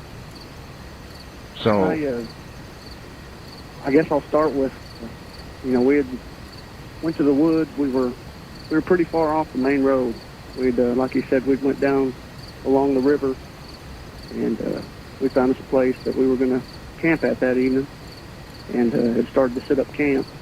And I had bought a new pistol the week before and had brought it along. I was going to test fire it and try and get used to it. I guess I fired probably about 20 rounds or so, and Dan had kept on asking me if I'd heard some rustling or something up on this hill. And I hadn't heard it. I'd been shooting, and once he'd pointed it out, I still didn't, it didn't come to me as far as I could hear it. Well, your hearing was probably impaired. Right. And that 44 Magnum is pretty loud. Yeah. But we'd decided to cook a little bit of dinner. It was just before dusk, and we turned the radio on the truck, and we're sitting back and we're eating, and it was starting to get dark, and Dan had pointed it out again to me, and that time I'd heard it, and it was just like a quiet rustling in the leaves, probably I'd say no more than 50 yards over the edge of this berm, and it seemed like it was getting closer. And once it got, I would say, probably 20 yards away from us, it actually seemed like it was starting to circle us. Oh. First it was going to the left, and then it started coming back to the right. And we're talking a pretty extended period of time, because it was dark by the time it started coming back to the right. I would say probably 30 to 45 minutes that we had turned the radio off and were listening. And in that time is when Dan had fired, 5 or 6 rounds over this hill. We're thinking if it's, an animal out there, it's going to run away, and it's not going to bother us. But if it's somebody out there messing with us, they're going to say, hey, I'm over here, don't shoot. Right, sure. And nothing. It didn't run away, and there was nobody out there, saying, hey, there's somebody out here, don't be shooting. And I'll be quite honest with you, I was starting to get a little anxious. Well, Dan told us about the confrontation. In other words, that you got around there with flashlights. Right, and you shined flashlights on this creature. And Dan said it raised itself up. And was probably, he said, about 8 feet tall. You concur with that? At least 8 feet tall. He didn't really get much of a look at the face because he admitted he was in shock. And I can imagine you may well have been too. Did you get any sort of look at its face? At the face, no. No, I didn't. In fact, the first thing that crossed my mind when I saw it was, it's time to get out of here. Yeah. And I was headed to the truck, and I was leaving with whether Dan was coming with me or not. Oh, really? Yeah. Did you mention that to Dan?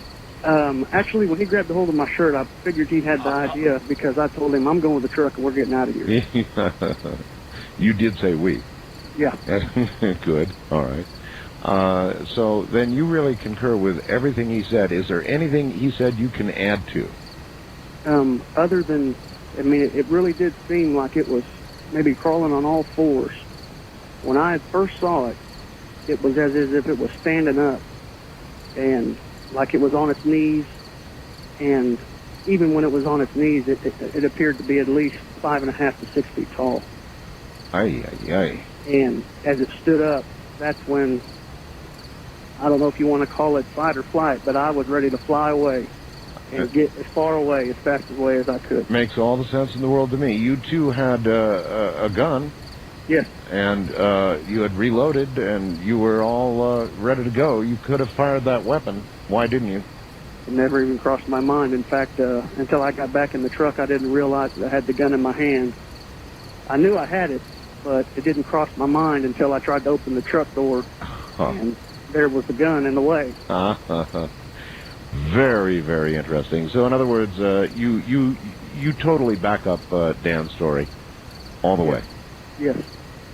Jeff, one last question. How have your fellow officers reacted to what the two of you have said? I think I might have told one other officer that I work with about it, my partner that works with me now on midnight. But I didn't tell my wife about it for over a month after it happened.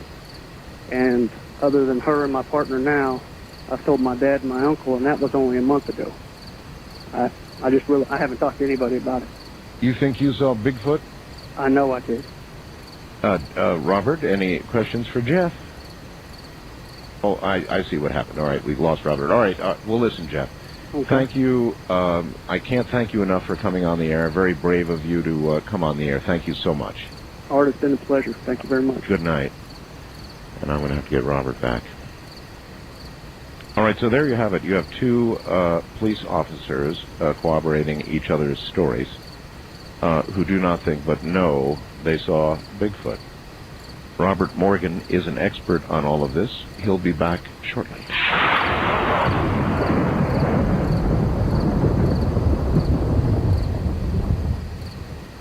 Coast to Coast AM sure sounds great in the middle of the night. But you don't have to be nocturnal to enjoy this amazing show. The Coast Insider is your key to a normal life. For 15 cents a day, you can wake up refreshed knowing that last night's show is waiting for you with podcasting. As a member, you'll have access to our monthly live chat sessions with George Noory and special guests. The Coast Insiders Club is a must-have feature for all Coast to Coast AM listeners. Visit coasttocoastam.com to sign up today. Looking for the truth? You'll find it on Coast to Coast AM. Let's talk a little bit about the shadow government. Do you believe it's there? Yeah, we've heard that term, for so many years, and I thought it was this group in the Netherlands that sit behind smoked windows and make decisions like, giant players of chess. But it isn't. We don't have the government anymore. What we have is a loose coalition of bureaucracies. But we have no representation in that government. So when I look at the Constitution, I see it as a really inspired and eternal document that has been sidestepped in almost every legal way possible. So the process itself has been intentionally manipulated to facilitate a certain style of government. And it's taken a while to set up. But I think it's set up now, and it's working just the way they like it. We need a systemic change in order to let the Republic be representative of the people again. You're listening to Art Bell, Somewhere in Time. Tonight featuring Coast to Coast AM from December 11th, 2001.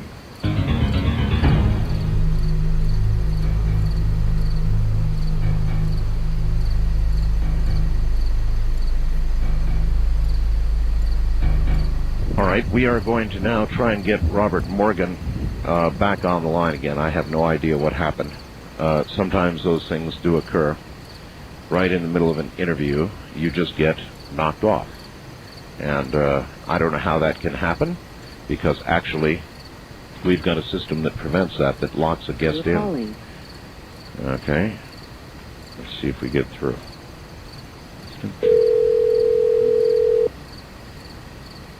Hello? Robert. Yes, sir. Hi, I have no idea what occurred. I take it, hopefully, when you realized you were disconnected, you raced to your radio. No, I didn't. Oh, okay. Well, you missed, you missed Jeff. I brought him on, and he verified every single thing that his partner said. At the very end of the interview, I asked Jeff if he had any doubt that he had seen Bigfoot, and he said absolutely no doubt whatsoever. Wonderful. So there are two police officers corroborating each other's reports from Oklahoma. What do you know about Oklahoma and Bigfoot? Is that an area where it's seen? Yes, it is. Matter of fact, I attended the FAA Academy there in Oklahoma City. In fact, my daughter was born there in Oklahoma City, so I spent quite a bit of time, and I had a horse, and I was able to get out quite a bit in the distances. And there's no question that Bigfoot, especially, you look down towards the Ouachita Mountains, which goes down toward Arkansas. And I was in the Navy with a Pawnee Indian, Pawnee and Kiowa combination, and I went over to the reservations, and they had no question in their minds that the Bigfoot existed there, have for centuries.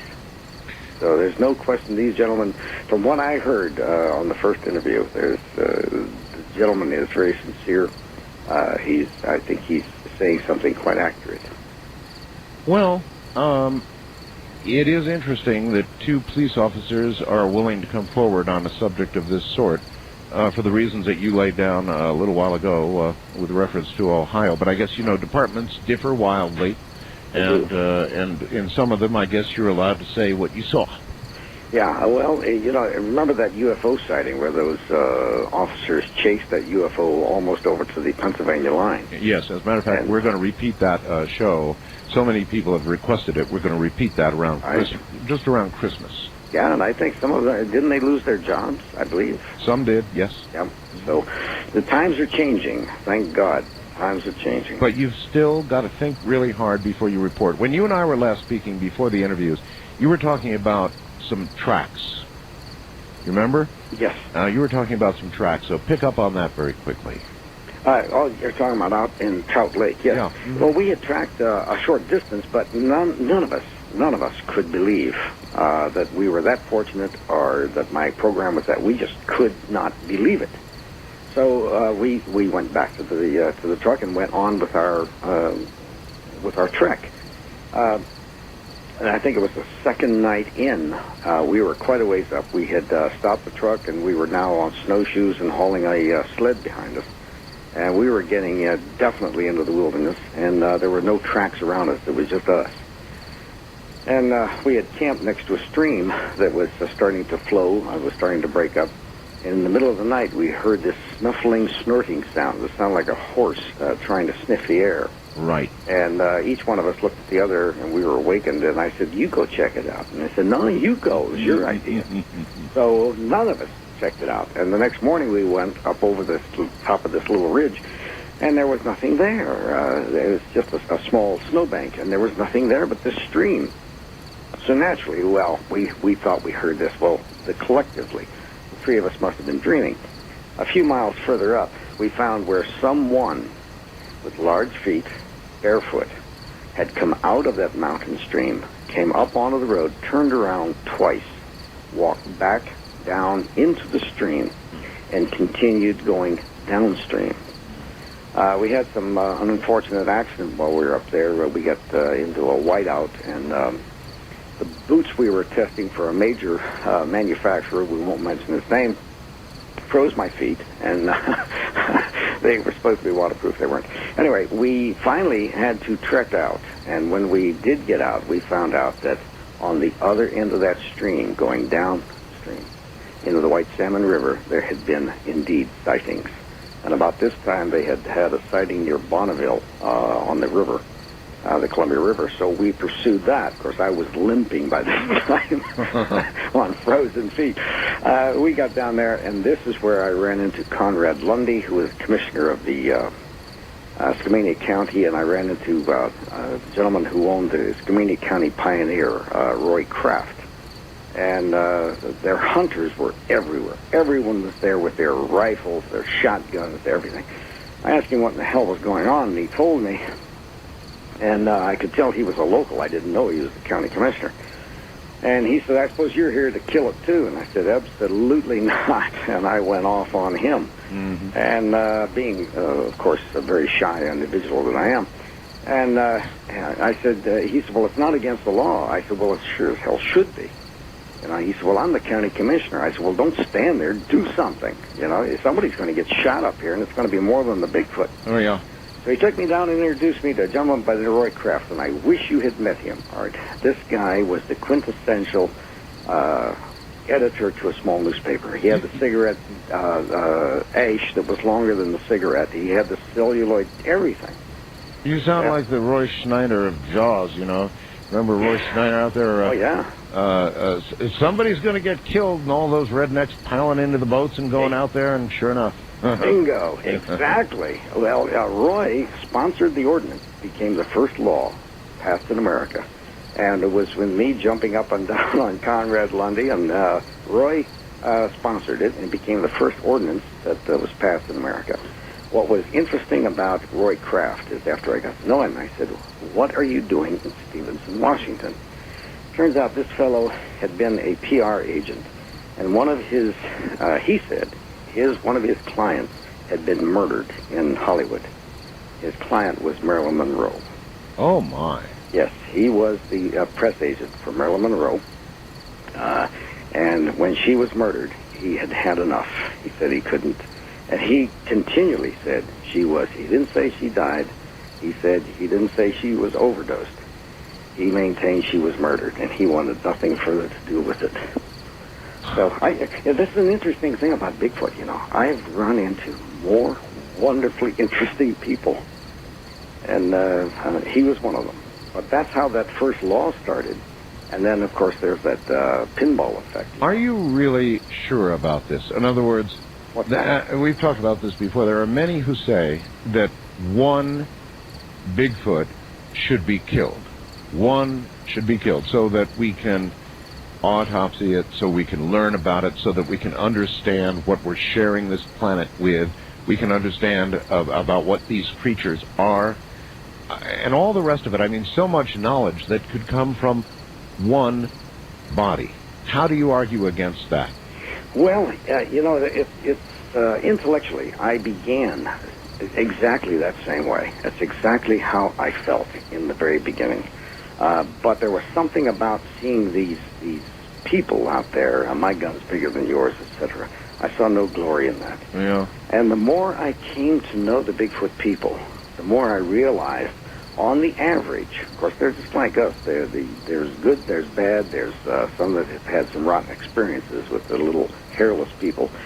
And then when I got to know the American Indians, I really dug into my own past. I'm Apache and German mixed.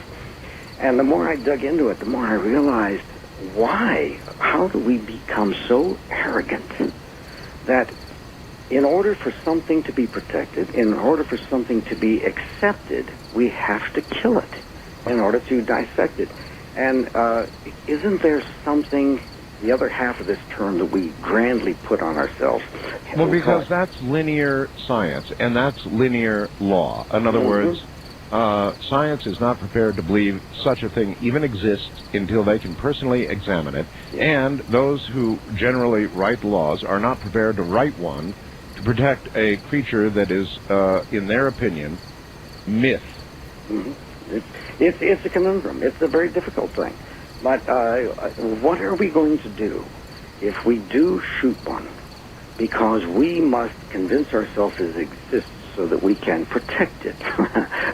It's doing fine. It doesn't need protection. So what do we do then if we cut into it, cut it apart, and we discover that it is indeed genetically provable that this is our brother? Well, This is our ancestor. well, listen, if that happens, then they're going to quietly bury it. Trust me on this, and you're never going to see that body nor the report of the autopsy or anything else.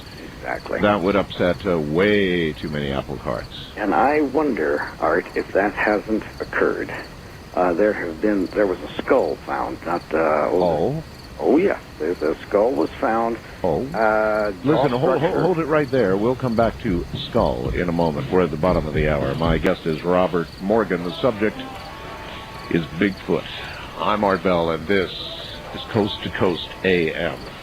How you doing? Want to meet one? You're listening to Art Bell, Somewhere in Time. Tonight featuring Coast to Coast AM from December 11th, 2001.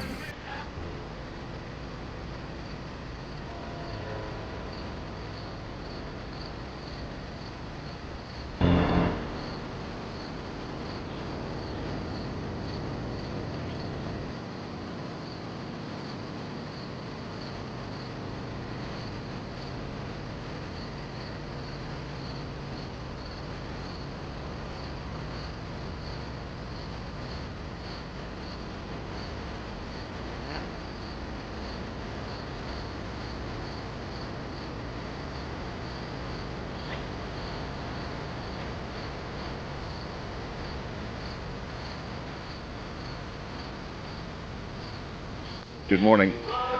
The breaking news continues. I told you about the headline on Drudge. Here's something to back it up. It's unattributed because the person doesn't want me to give their name for understandable reasons. I'll read you what I've got as best I can, Art. I am a member of the national media and an avid fan. Here's something I just picked up from a friend of mine at the Washington Times. They're going to run this in the morning paper. Please do not mention my name on the air. Regards, he gives his name, and he works for one of the big free networks, and I won't even say where. Washington, D.C. An American Taliban fighter held captive by Marines in Afghanistan apparently has told American officials that Al-Qaeda's next attack on the United States will take place in days and involve biological weapons. U.S. intelligence officials told the Washington Times. John Walker Lind, L-I-N-D-H, the Taliban guerrilla captured near Mazar-e-Sharif, said in intelligent debriefings at the U.S. Marine Corps base near Kandahar that Phase 2 of Al-Qaeda's war against the U.S. will occur at the end of the Muslim holy month of Ramadan, which, by the way, ends on Sunday. He told the U.S. intelligence officials that the Ramadan attack is going to involve the use of biological weapons. The information was among other intelligence reports that led the Bush administration to issue a public warning last week, remember that? About a possible terrorist attack. So, this allegedly is going to run in the Washington Times within hours. And it certainly would back up what we are seeing on the Drudge report this morning. So I guess you're going to want to bear all of this in mind.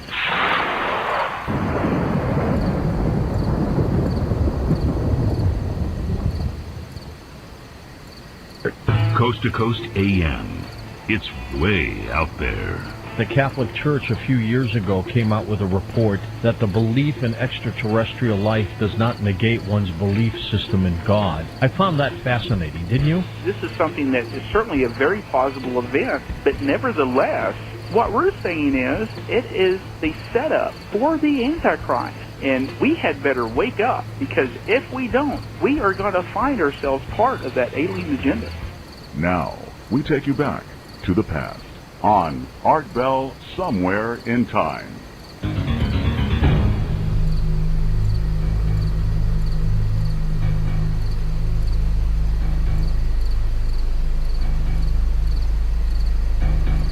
Tomorrow night here, we're going to have a Native American named Red Elk. He is a self-described half-breed Native American from the Blackfeet and Shoshone nations, member of the Hyuka Native American Lost Boys, which he is one of 12 inner Hyuka. Was one of the last 9 members of the Red Web Society, who are working to bring understanding to Earth. He is the official keeper of the tunnels, official keeper of the pyramids, temporary caretaker of the Flying Dragon Drum, very sacred drum on the Hopi Nation, the altar carrier of the nations, and he is going to tell us about a world underground that is going to blow your mind. Red Elk tomorrow night on What's Below Our Feet. Now back to Robert Morgan. And Robert, you know, I should tell the audience, and I want to make this very clear. I have a recording of Bigfoot, as you know, or is what is said to be Bigfoot. This recording I obtained from Linda Moulton Howe, who played it with the permission of those who made the recording. That is where I got the recording. You know something about the provenance of this recording, don't you? I'm not sure. I'd have to hear it to know. Oh, you want to hear it? Okay, here it is.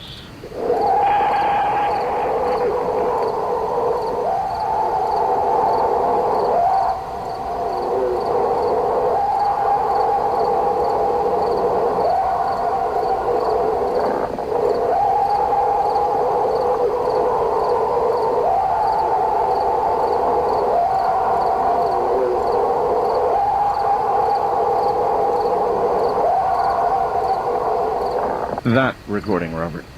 Mm-hmm. Yes, I've heard that before. Mm-hmm. I'm not too awfully intrigued by it. The best recording that I recall is that I can endorse is by Ron Moorhead's group. They have a thing out, the Bigfoot recording. That particular recording, I've heard that multiple times, and it's nothing that I have ever heard, and I've heard them do all sorts of strange things. I have never heard anything like that. Have you heard a scream? Do they make a screaming sound? Oh, they make all sorts of sounds. All right. I've got one other that purports to be Bigfoot. What about this one? Weird. Listen.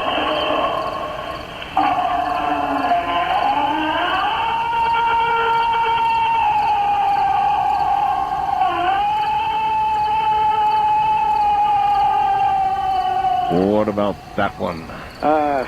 That falls in the same category. I've never heard those things in myself. I've never heard them playing that eerily. I've never heard that echo chamber that they like to play that in. It sounds to me like someone's on the top of a church steeple trying to pretend. The recording or the sounds that I've heard of, they have never done anything like that. What have you heard?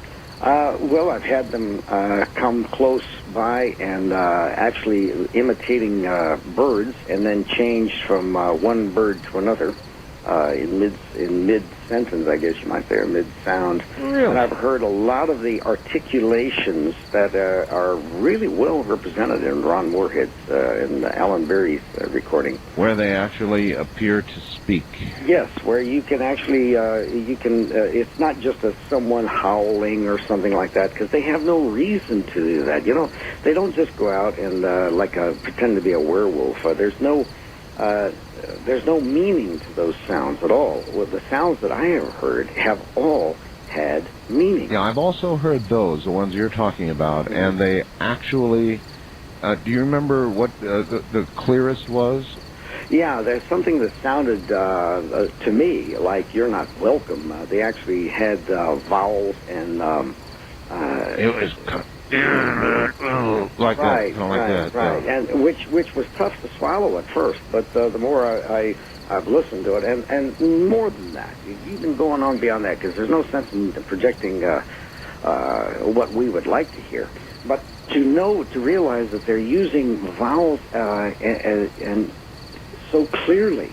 This means they have an articulated speech pattern. That means that they are above the chimpanzee, which is supposed that in their rang is supposed to be our closest relatives, who cannot, because their tongues are not affixed the same as ours. They can't articulate. But these people do. I've heard it so many times, and they are one of the masters of imitation. Do you or do you not believe there is anything paranormal about them? Now, they're said to appear and disappear. Sure enough, we don't have a body yet. Nobody's killed one. And there could be reasons for that that wouldn't be easily digestible. Do you buy into that or not? No. Not at I have seen nothing whatsoever that was, well, we have to define paranormal. It's a subjective term in the sense that if we lift above the normal, indeed they are. But do they go into other dimensions and play Puff the Magic Dragon? That's right, yeah. No, not at all. I appreciate the folks that are reaching for that because I think they're looking for some other force outside of ourselves. Sure. And I understand that, and I'm not saying it's not there. Certainly there have to be other dimensions. We would be so small-minded if we tried to limit everything to that which we can... no, that's all right. You think these are real creatures that have been here as long, or more likely, longer than we have been? Yes, I do. They're perfectly adapted. And that we are from them? I think so. I think our body is. Now we're getting into something a little bit more esoteric. Do they have the same essence that we call a soul? This, I don't know. I just don't know. I wouldn't even pretend to know such a thing. Oh, hell, I think cats have souls, so, They probably do. They probably have souls. I would assume that they do, because, again, we would be so arrogant, wouldn't we, if we say, oh, we're special because of this and that and the other thing. Well, they protect, they're very family-oriented, aren't they? Very much so. And another thing that I've never heard of a dumb Bigfoot, that is a product of inbreeding. And this tells me that Mendelian genetics is holding up quite well, and this is one of their dangers. Interesting. Sure, it would be. Sure, because if they were so, and they are clannish. I mean, in the sense that they run in small little pods, like little family units, and they seem to keep to a single family most of the time, and yet they do have rendezvous. And I inserted myself accidentally into one of their rendezvous one evening, and it really irritated them. Oh yeah.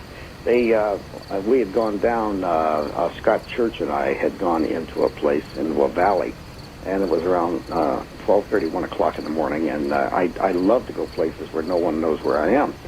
And went trotting down in there, and I heard a call. It was a bird call late at night, so I answered it, and I got a response from the opposite ridge, so I merrily called alone. And they called back, and they started coming closer.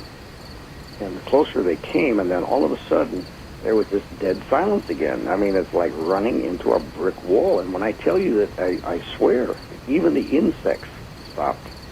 And Scott and I stopped in our tracks, and all of a sudden, this thing cut loose on us with this scream, with this gibberish, and it sounds gibberish because I don't understand it. Certainly not gibberish to them, but they really were insulted and angry. And they left. And it took me a while to realize what I had done. I had come in on a movement route, had heard their call, and had responded, and apparently I imitated it well enough that I fooled them. They were looking for another family coming, and they were merrily coming down to say hello to Joe and Mary that just came in from the next valley, and they were really ticked off. They were angry that I had fooled them, and I certainly didn't mean to, but I did. Would they get angry enough to get physical, do you think? It's under certain circumstances. There was an area that we were investigating, and I told my team, I said, there's one hilltop over here. I do not want anyone going anywhere near. I had this sense, this feeling, that this is where they bed during the day. And it was well protected. If you and I were on patrol and we were behind enemy lines, it's exactly what we would choose.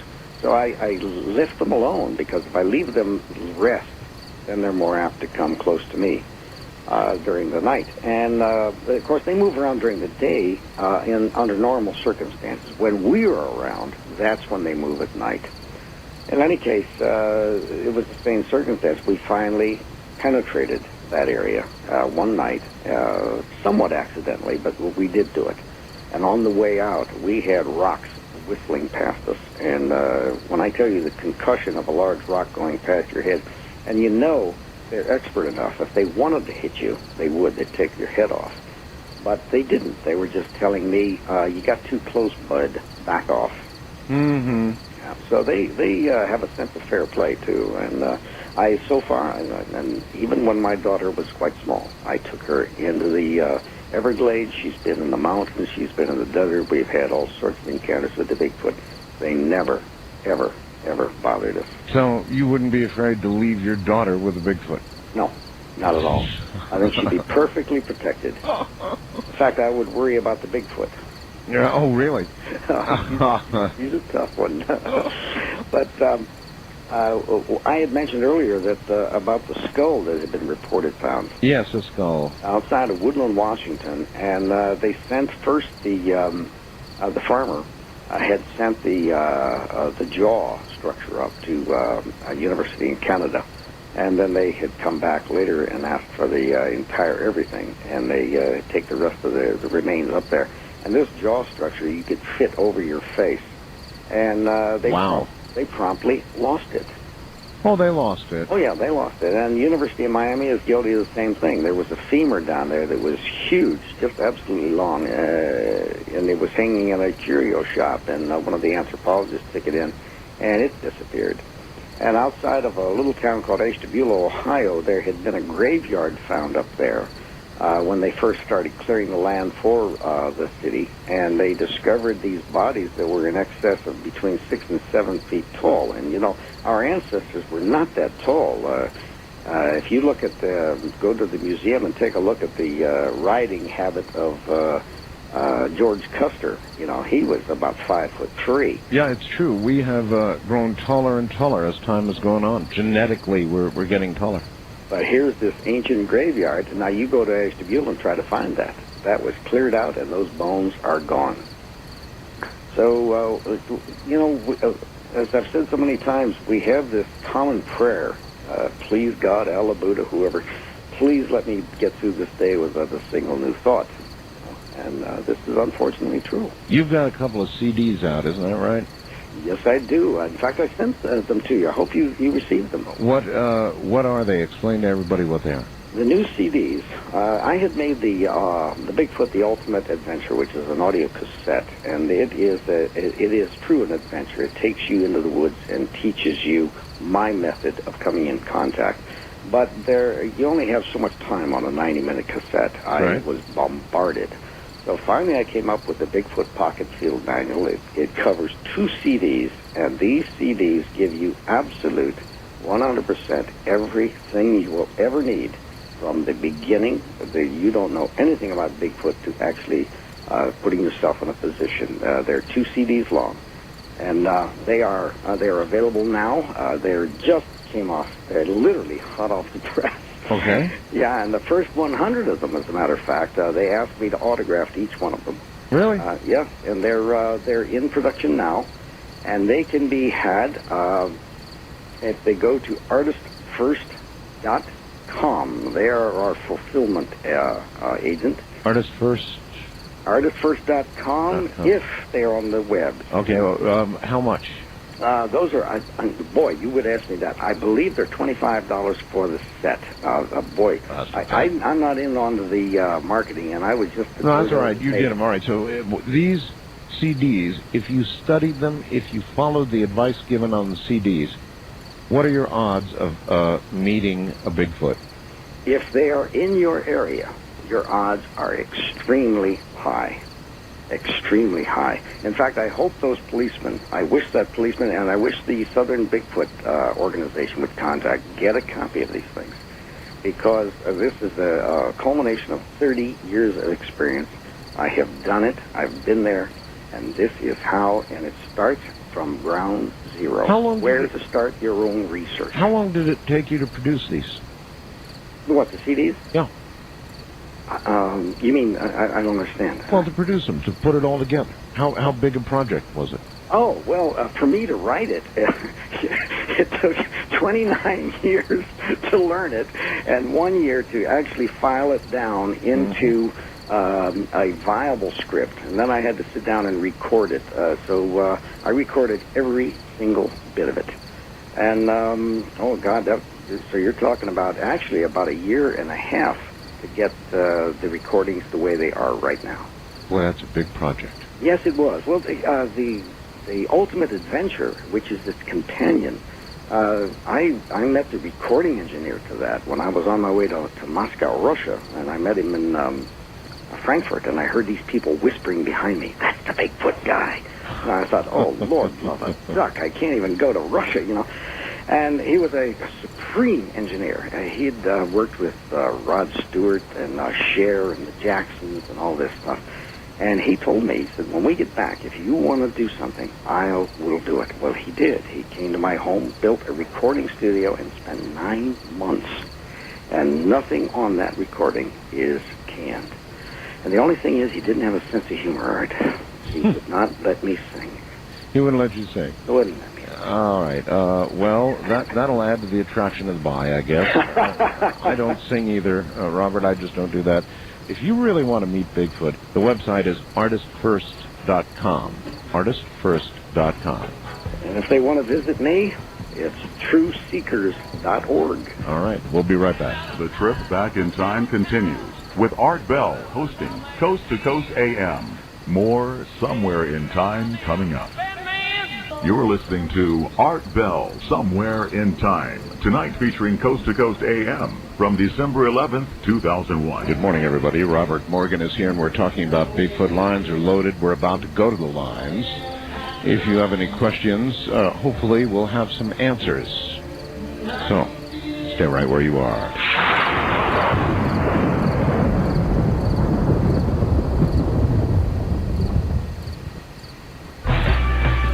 Coast to Coast AM sure sounds great in the middle of the night. But you know, you don't have to be nocturnal to enjoy this amazing show. The Coast Insider is your key to a normal life. For 15 cents a day, you can wake up refreshed knowing that last night's show is waiting for you with podcasting. Listen on your way to work and again on the way home. Or listen to one of over 1,000 archived shows from the past 3 years. As a member, you'll have access to our monthly live chat sessions with George Noory and special guests. The Coast Insiders Club is a must-have feature for all Coast to Coast AM listeners. Visit coasttocoastam.com to sign up today. You'll sleep like a baby, knowing you'll never miss your favorite guests and topics ever again. Remember, a 1-year subscription comes out to only 15 cents a day. Sign up today at coasttocoastam.com. Looking for the truth? You'll find it on Coast to Coast AM. Let's talk a little bit about the shadow government. Do you believe it's there? Yeah, we've heard that term, for so many years, and I thought it was this group in the Netherlands that sit behind smoked windows and make decisions like, giant players of chess. But it isn't. We don't have the government anymore. What we have is a loose coalition of bureaucracies. But we have no representation in that government. So when I look at the Constitution, I see it as a really inspired and eternal document that has been sidestepped in almost every legal way possible. So the process itself has been intentionally manipulated to facilitate a certain style of government. And it's taken a while to set up. But I think it's set up now, and it's working just the way they like it. We need a systemic change in order to let the Republic be representative of the people again. You're listening to Art Bell, Somewhere in Time. Tonight featuring Coast to Coast AM from December 11th, 2001.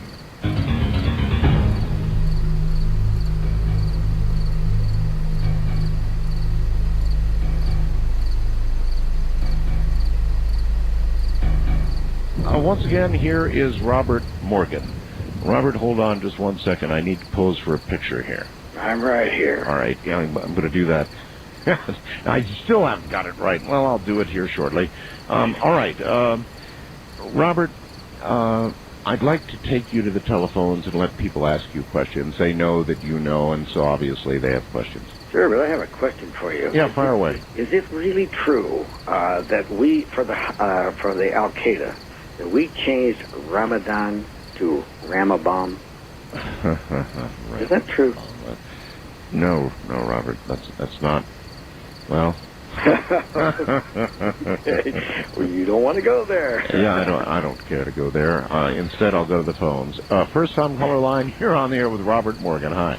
Hello. Hi. Good evening. Where are you, sir? I'm from Columbia, Missouri. Listen to you on 1400 KFRU. All right. This takes place about 2 years ago. About 3 of my friends, we were up hunting around Cody, Wyoming. And me and my friends, we're more like traditionalists. We try to preserve the style of hunting back to the mountain man type, with old muzzleloaders. For you. And so we really have done a lot of research and a lot, researching in clothing and weapon use and all that. Well, we were up in Cody, Wyoming, at a friend's ranch up there doing mule deer hunting in the old traditional style. And we were up there and we had shot a mule deer. We'd been up there about 2 weeks and finally shot a mule deer. We're up there with pack horses and we're cutting this mule deer up, put on pack horses. And all of a sudden there's what I thought at the time was this animal coming up. And it was kind of growling and not really snarling, but kind of baring its teeth. I told my friends, I said, let's go with what we got on the horses and leave the rest. And so we went back to our base camp. Later that night, I heard rustling in the leaves. And I told my friends, I said, well, bears are trying to get to the meat. Let's reposition it. And we do. And didn't really notice anything. And got up the next morning, I asked my friends, I said, did you notice something odd about that animal yesterday? They just kind of said, yeah, I really hadn't seen anything like that, but we're not really from this country, so I figured it's something just native to this country. So, yeah, me too. So we go out and go scouting for more mule deer, and I come back, me and a friend of mine come back early, and I heard some rustling in the camp, and I said, them bears have gotten into the meat again, so let's sneak up real quiet and see if we can catch it and scare it off. So we sneak up to it, and there's this, looks like a guy in a, I don't know, have you ever seen the old pictures of the Indians or the mountain men with big buffalo capes around them? Oh, yeah. It kind of looked like that, but it was not quite. I mean, the hair was long. I'm like, what in the world is this? And we sat there and watched it, and this. I now know that it was Bigfoot, but at the time it didn't register, And we're watching it, look at our packs and stuff like that. And our packs are the old basket style packs, not the metal frame, wood and basket weave. Let me tell you, they're killer on the shoulders. Yeah, but he's just real intrigued, or Ed, I don't know if it was a he or she, is just real intrigued with what we got. Well, we finally said, well, I don't like this, let's just kind of just real nonchalantly walk up and kind of see if we can't spook it away. And so we start walking like normal, and sure enough, it runs away, and a little spook. Well, later that day, we was eating lunch, and I happened to notice that the same things across this creek that we're camped at. I said, boys, look at that. And we sat there and watched it, and it watched us for probably, I don't know, it seemed forever, but it was probably more like 30 minutes. And I said, I wonder what that is. It acts too much human-like to be an animal. And so we started pondering and talking about it, and one guy said, well, you know what? I bet you that's Bigfoot. We just kind of laughed at him about it. And it was the oddest thing. And the last day, we were packing up our meat, and this thing is across the creek again, watching us pack up. So I said, I wonder if that's someone that's out here, that's just been left out here, hermit type. So I laid a hind quarter of one of the deer out in the center of the camp, and I said, let's go. We acted like we was going. I said, now let's double back and see. And the Bigfoot had come across the creek and was eating on a little bit on the legged deer. Then it took it and walked back up across the creek and down over the ridge. It was about the weirdest thing I've ever seen. Well, what you performed was something very similar to what the Native Americans would have done and are continuing to do, and that is to share what they have.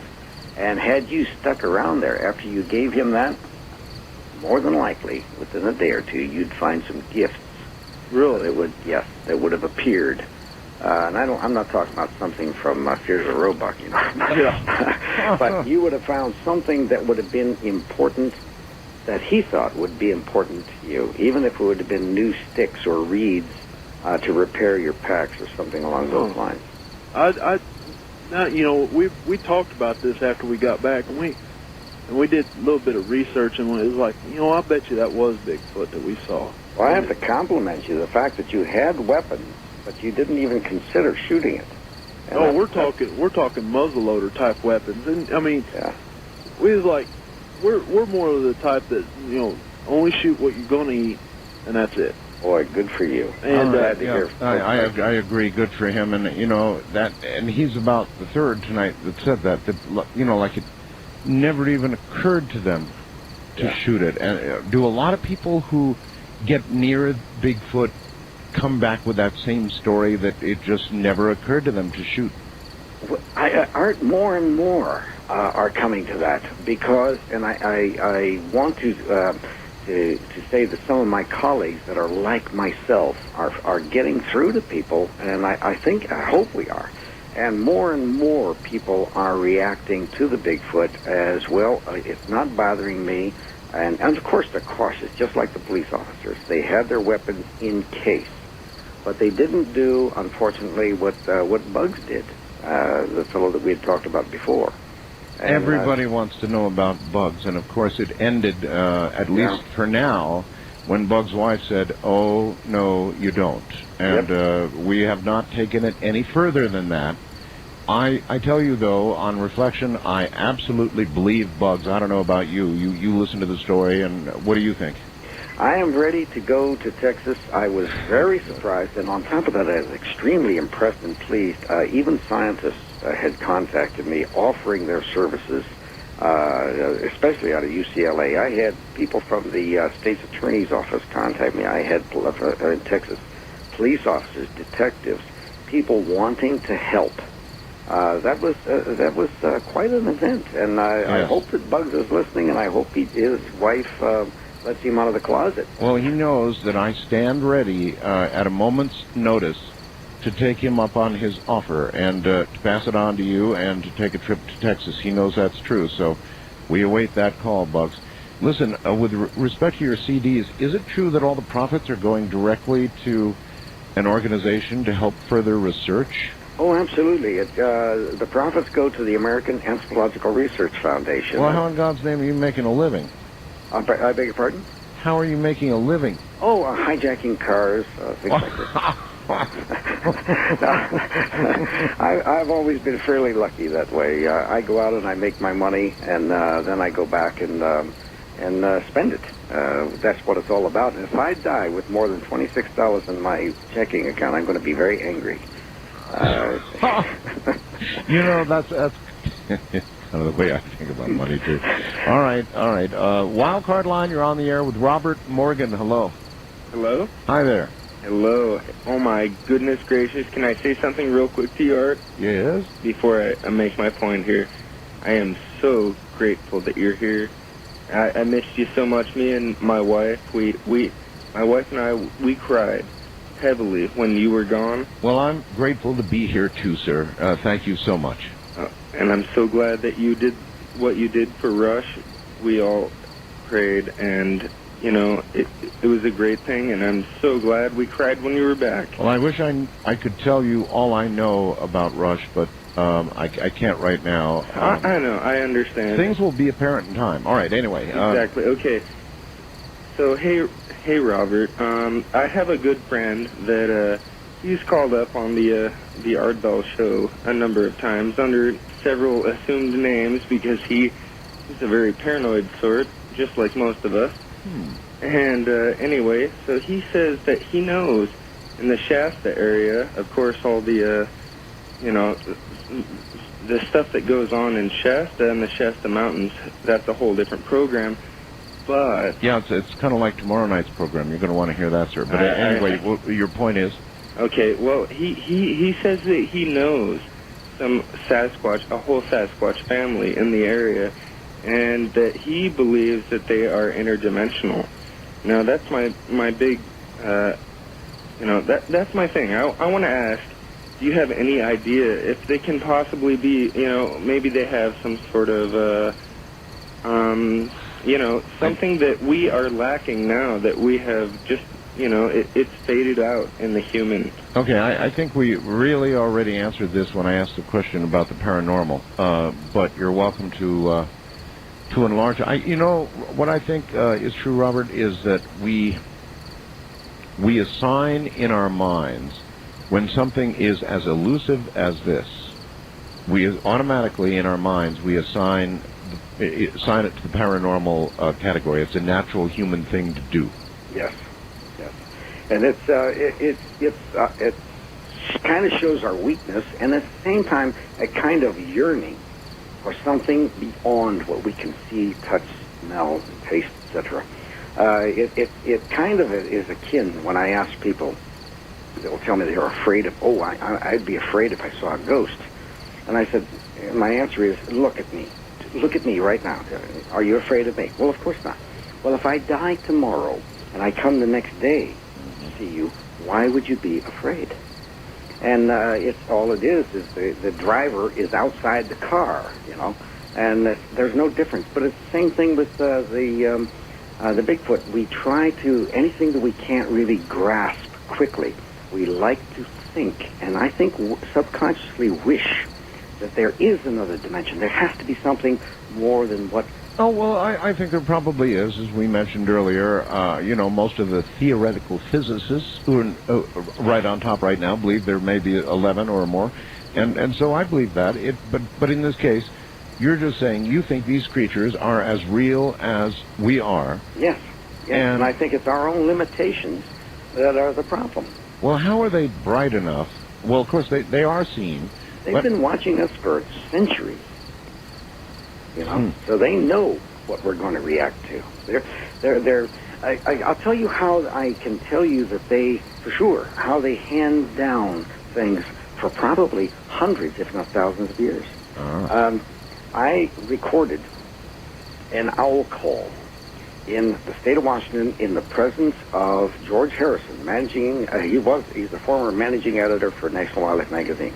We couldn't, for the life of us, figure out what this was. I knew, and we all said, it was something other than an owl, because there were two of them, and under the circumstances, they were acting strangely. And we had those same feelings. Something was around. We finally identified it. It was the hoots of the Arctic owl, the snowy owls from the Arctic. The only time they hoot is when they're breeding, and they only breed in the Arctic Circle.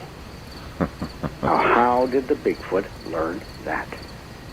Was it possible that it had to be there, right? It had to have perhaps came over the land bridge, heard it, picked it up, used it, and have passed it down from generation for how many generations? Wow. That knocked me back about 20 paces when I heard that. Yep, me too. Wow, that's incredible. East of the Rockies, you're on the air with Robert Morgan. Hello. Morgan. Yes, sir. Since you were on the last time, sir, I have tried very hard to locate a story that I read about somewhere between 50 and 55 of a group of people who brought maybe 300 or 400 Maasai warriors from Africa over to South America. They were young children at the time, and they were going to be used to pick fruit or whatnot back in those days. And that after about a year or so, they found out that they could not communicate with each other verbally and whatnot, and that it wasn't working out. So they took the majority of them up to the rainforest and left them there. And I was wondering, had you heard any of this story? No, I have not. Well, you know, after you were on the last time and you were telling about these things, that popped into my mind, and I started thinking about that, how they could have come up from South America through Mexico into the Southwest. Well, the Maasai, you know, I mean, these are human beings. We have descendants of the Maasai playing basketball. Oh, I know. You know, so these are actual human beings that you would be able to identify in a New York second. I will say there is in South America, in Venezuela, and especially in Ecuador, they call it Mono Grande, otherwise the big monkey. Yes. And a friend of mine, Count Pino Turola, he was a exploratory archaeologist looking for the lost gold of Pizarro. He was looking for gold, and he saw them on two separate occasions. In fact, there's a feeling among the Native Americans, and it seems to go even into South America, that if you really do something bad toward the Bigfoot, you have what they call bad luck. And whether you bring it about yourself or is there something mystical, I don't know. You know, I've got a Native American on tomorrow night, so I will ask him about exactly that. Can you hold tight here at the bottom of the hour? You bet. All right. Robert Morgan is my guest. The trip back in time continues with Art Bell hosting Coast to Coast AM. More Somewhere in Time coming up.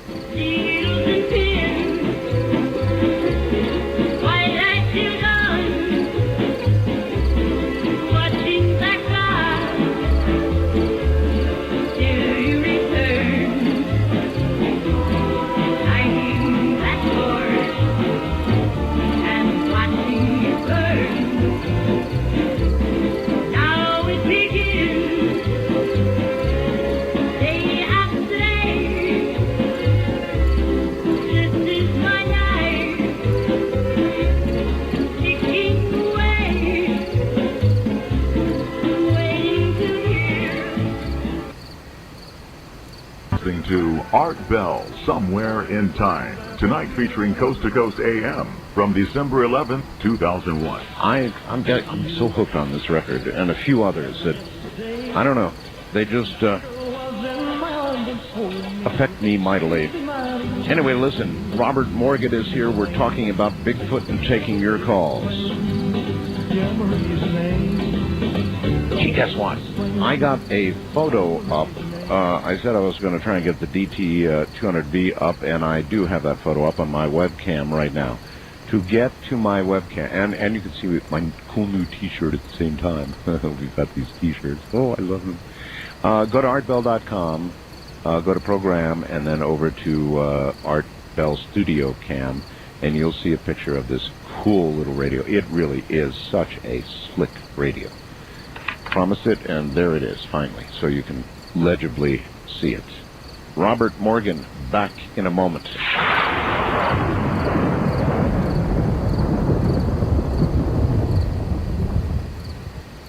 You're listening to Art Bell, Somewhere in Time. Tonight featuring Coast to Coast AM from December 11th, 2001.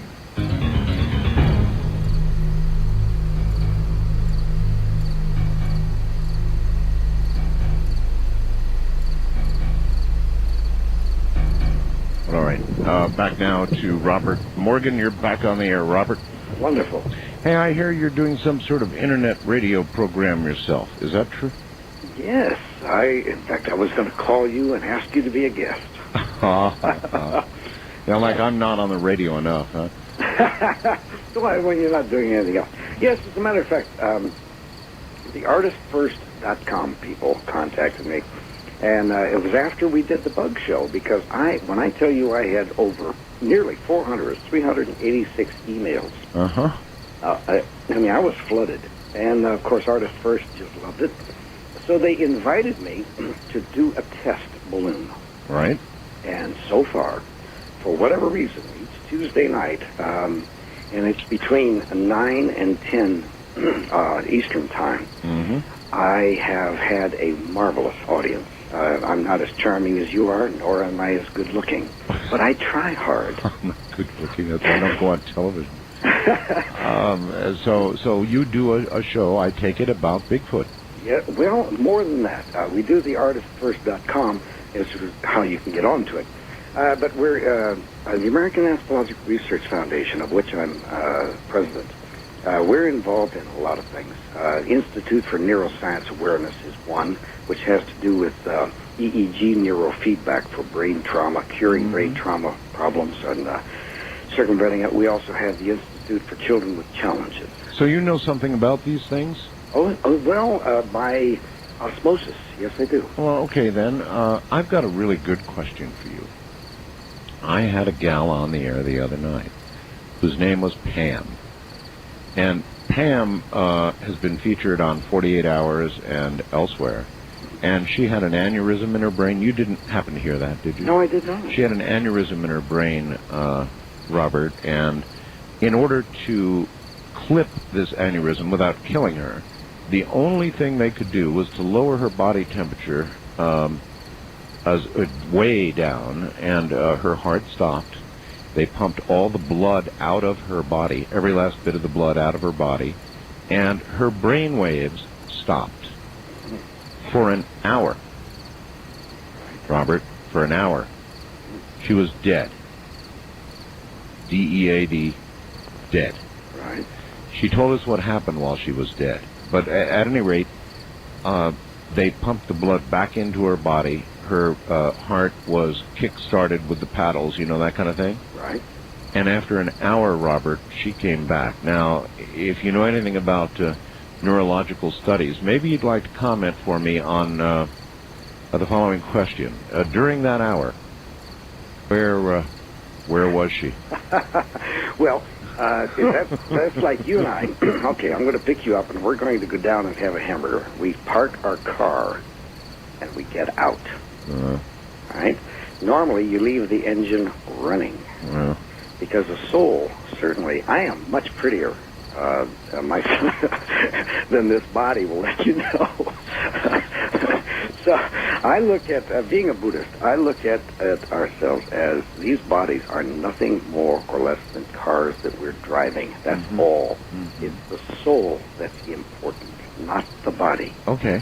Now, I must comment on that treatment. Do you know who invented that treatment? Actually, she had the operation from one of the pioneers in Arizona. I'm sorry, I can't recall his name. I'm going to have him on the air. He wants to come on the air. Well, it was pioneered by the Russians. Okay. The Russians were the first people that lowered our body temperatures so far down. I wish that they had done this with my brother. My brother was the chief of police in Campbell, California. He had an aneurysm at age 48. And he was strapped to a board for 7 years. Couldn't speak, couldn't move, nothing. And yet he was totally, the body was totally aware. He had all its feelings. And he wrote a book, Messages to My Children, by blinking his eyes. Oh, my God. So I am very grateful each day that I walk. I have no complaints, zero. But okay, so you are a believer in the fact that we are invested with souls. Oh, yes. But yes. It still didn't answer my question, did it? Where did she go? Yeah, for that hour, where was she? Well, she had obviously, I would assume that her body, that her soul had stepped out and perhaps even watched the operation. You are correct. She described the operation. In fact, there's the other thing that just, we're so far off Bigfoot now, but here's the other thing that just is impossible. She described all the procedures that went on during the linear hour of time that they operated on her, Robert. That doesn't surprise me, Art. Have you not been able to astrally project? But yes, I have, but zero neurological function. I mean zero, no brain waves. Well, the brain is not the soul, is it? Yeah, that's apparently what would seem. Bingo. All right. Well, listen. A lot of people. We got off track here. I just couldn't help it when you said that. You know that was part of your research. Oh, we're into all sorts of things. If I can't get my toe into everything that's going on, and as long as it has one thing, and that's a positive thing. Someday, I would like you to talk with a young lady by the name of Colleen Smith, whose son Judah was considered an idiot with the IQ of 30, and he was totally flaccid. He was a destroyed portion of his brain was destroyed during vacuum extraction. You should speak with the little boy. He now speaks French, German. He is obviously English.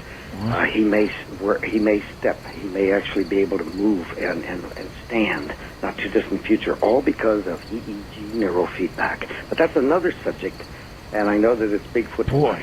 Yeah, that's right. I'm up to my ears in everything, every waking moment, and when I dream at night, there's so much to do. There's so much to learn. All right, and so many calls. Wildcard line, you're on the air with Robert Morgan. Hello. Hello, Art. How you doing? I'm okay, sir. Incidentally, that bumper music was great at the bottom of the hour. I just went to Graceland over Thanksgiving, and it was a great trip. Good for you. Yeah. I had a question for Robert. I'm a physical anthropology student here at the University of Oklahoma, and I just got done with a Yeti research paper. Mm-hmm. And one of the questions I had upon doing the research was that I am assuming that, like, I guess there's a lot of geographical variations that a lot of researchers in this field kind of acknowledge, like Yeti, Sasquatch, and the South American, I guess, counterpart to that is the Kurapira, I think, or something like that. Well, you have isolated gene pools that would modify themselves within their environment. That's right. Right. I was just kind of wondering, are these variations considered subspecies, or are derivations of the same line that are considered one species entirely? Well, first of all, it wouldn't be considered by anyone because science hasn't really accepted it yet officially. Oh, now, yeah. Unofficially, between you and me, okay. Yes. Because, for instance, I noticed the difference in the body type in South Florida, in the Florida Everglades. They're tall, very slender, very almost emaciated in comparison to the giants that you find of the massive chest and all of this. And the rationale behind that, I'm a slow learner. Believe me, it takes a long time for things to sink in. But I discovered, the key deer that they have in Florida are tiny because they don't need that massive body around them to keep the intestines warm. And so what happens here is things have adapted. So the Bigfoot sightings in Florida would be distinctly different. Isolated gene pools also would be multiplied. According, I'm sure you're familiar with Mendelian genetics because you'd have a fallout when you have certain groups that have been isolated in certain areas for X period of time. Two things are going to affect them. First of all, their environment, and second of all, the gene pool from which they can draw. Am I right? Right, that's exactly right. I was just like, there seemed to be so much literature on the subject, and based off that, I had understood that there was just a lot of groupings into different categorical kind of divisions based off the environment and geography. Just even around the Himalayas, there were several subdivisions of the Yeti phenomenon there alone. And it was I just found it pretty fascinating that there was so many of these kind of regional things that were all lopped up together based off just the literature that was involved. Well, the major differentiation that I've been able to, the primary thing that I've been able to note in the Himalayas, for instance, and I'm trying so hard to put things together. I want to go to Mongolia. There's an isolated area there that I think I'm going to try my methodology, my protocol for contacting them passively. And I might get my beam knocked off over there. Maybe, we'll find out. But the major differentiation is in the color. The color of the skin, or not of the skin, but of the hair, among the youth in America, in North America, I'm speaking, is reddish color, and then they turn black as they become an adult, and then of course become grizzled gray. I don't find that. I don't find any variations at all, any reports at all among the Yeti and the Himalayas. Now I've been to Georgia, the Republic of Georgia, and out of Tbilisi up in the Caucasus Mountains. Mm-hmm. And Zaina, the female there, was pure black, and things like this. And they seem to be more related to us than they did to the Himalayas. That's amazing. So you'll have some fun with that. Yeah, thanks a lot. All right, caller, thank you. And I've got a really, really interesting email here, Robert. It says, hi. In order for a scientific name to be valid, a type name-bearing specimen is needed. However, you don't need to shoot one. The best approach is to look for fossils in caves, especially ones that are natural traps. If Bigfoot exists, there are fossils gathering dust in museum. Paleontologists, including me, use search images. If you don't know what you're looking at, you don't recognize it. The way past this is to appeal to grad students. Post a reward for confirmed Bigfoot fossils. Offer a year's supply of beer, and the fossils will be found in a month. It's from a paleontologist. Well, I stand up to salute that gentleman or lady, whoever it may be. I had a feeling you might agree. Thank God for a scientist like this. I don't know who they are, but I wish you well with all my heart, and if I can gather that much beer, I will let you know. A natural trap. That's kind of an interest. It would be an interesting place to search for artifacts, wouldn't it? Yes, it would, except for a problem here. You're dealing with a human-like species. Now, how many Neanderthals, Cro-Magnon, etc., have we found in the tar pits or places like this?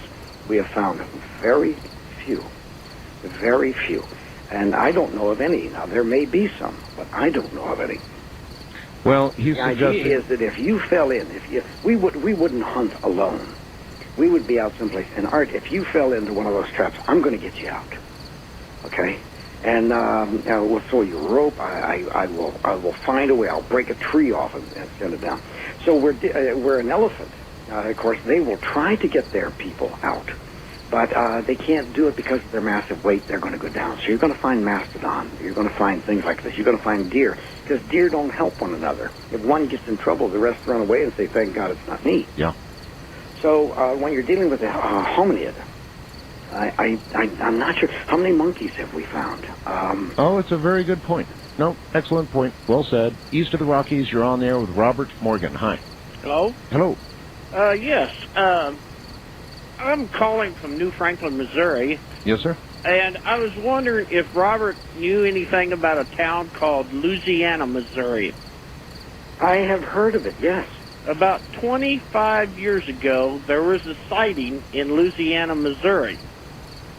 And I was one of the participants there, but I never seen anything. I smelt something that smelt like rotting flesh, but we never seen anything. Uh-huh. Is that Robert, what a Bigfoot smells like? Rotting flesh? Well, and okay, now I'm going to have to gross some of your people out. That's all right. It's real late. Go ahead and gross them out. Here's a theory that I have that I think is pretty accurate. Let's go back to Native Americana. If we wanted to hunt buffalo, we would dress like a buffalo, walk hunched over like a buffalo, and if you found fresh buffalo scat, if you're a good hunter and you have a strong stomach, you're going to roll in it. It's exactly how you're going to get close. I had so many reports that were so oddball, Art, I just didn't accept them. I couldn't believe it. Is that one of the ways that you get close to a Bigfoot? I mean, have you done this? Have you gone down and rolled in poop? No, it's the opposite. What has happened is that I had report after report after report of Bigfoot rolling where we dumped or pumped out our septic tanks. Oh, man. And I absolutely rejected it. I thought this was the most ludicrous. But I kept getting them. And suddenly it dawned on me, and thank God it was for Nino Cochise, my adopted father. He said, "Look, dummy," I think that was his favorite name for me. "Hey, dummy."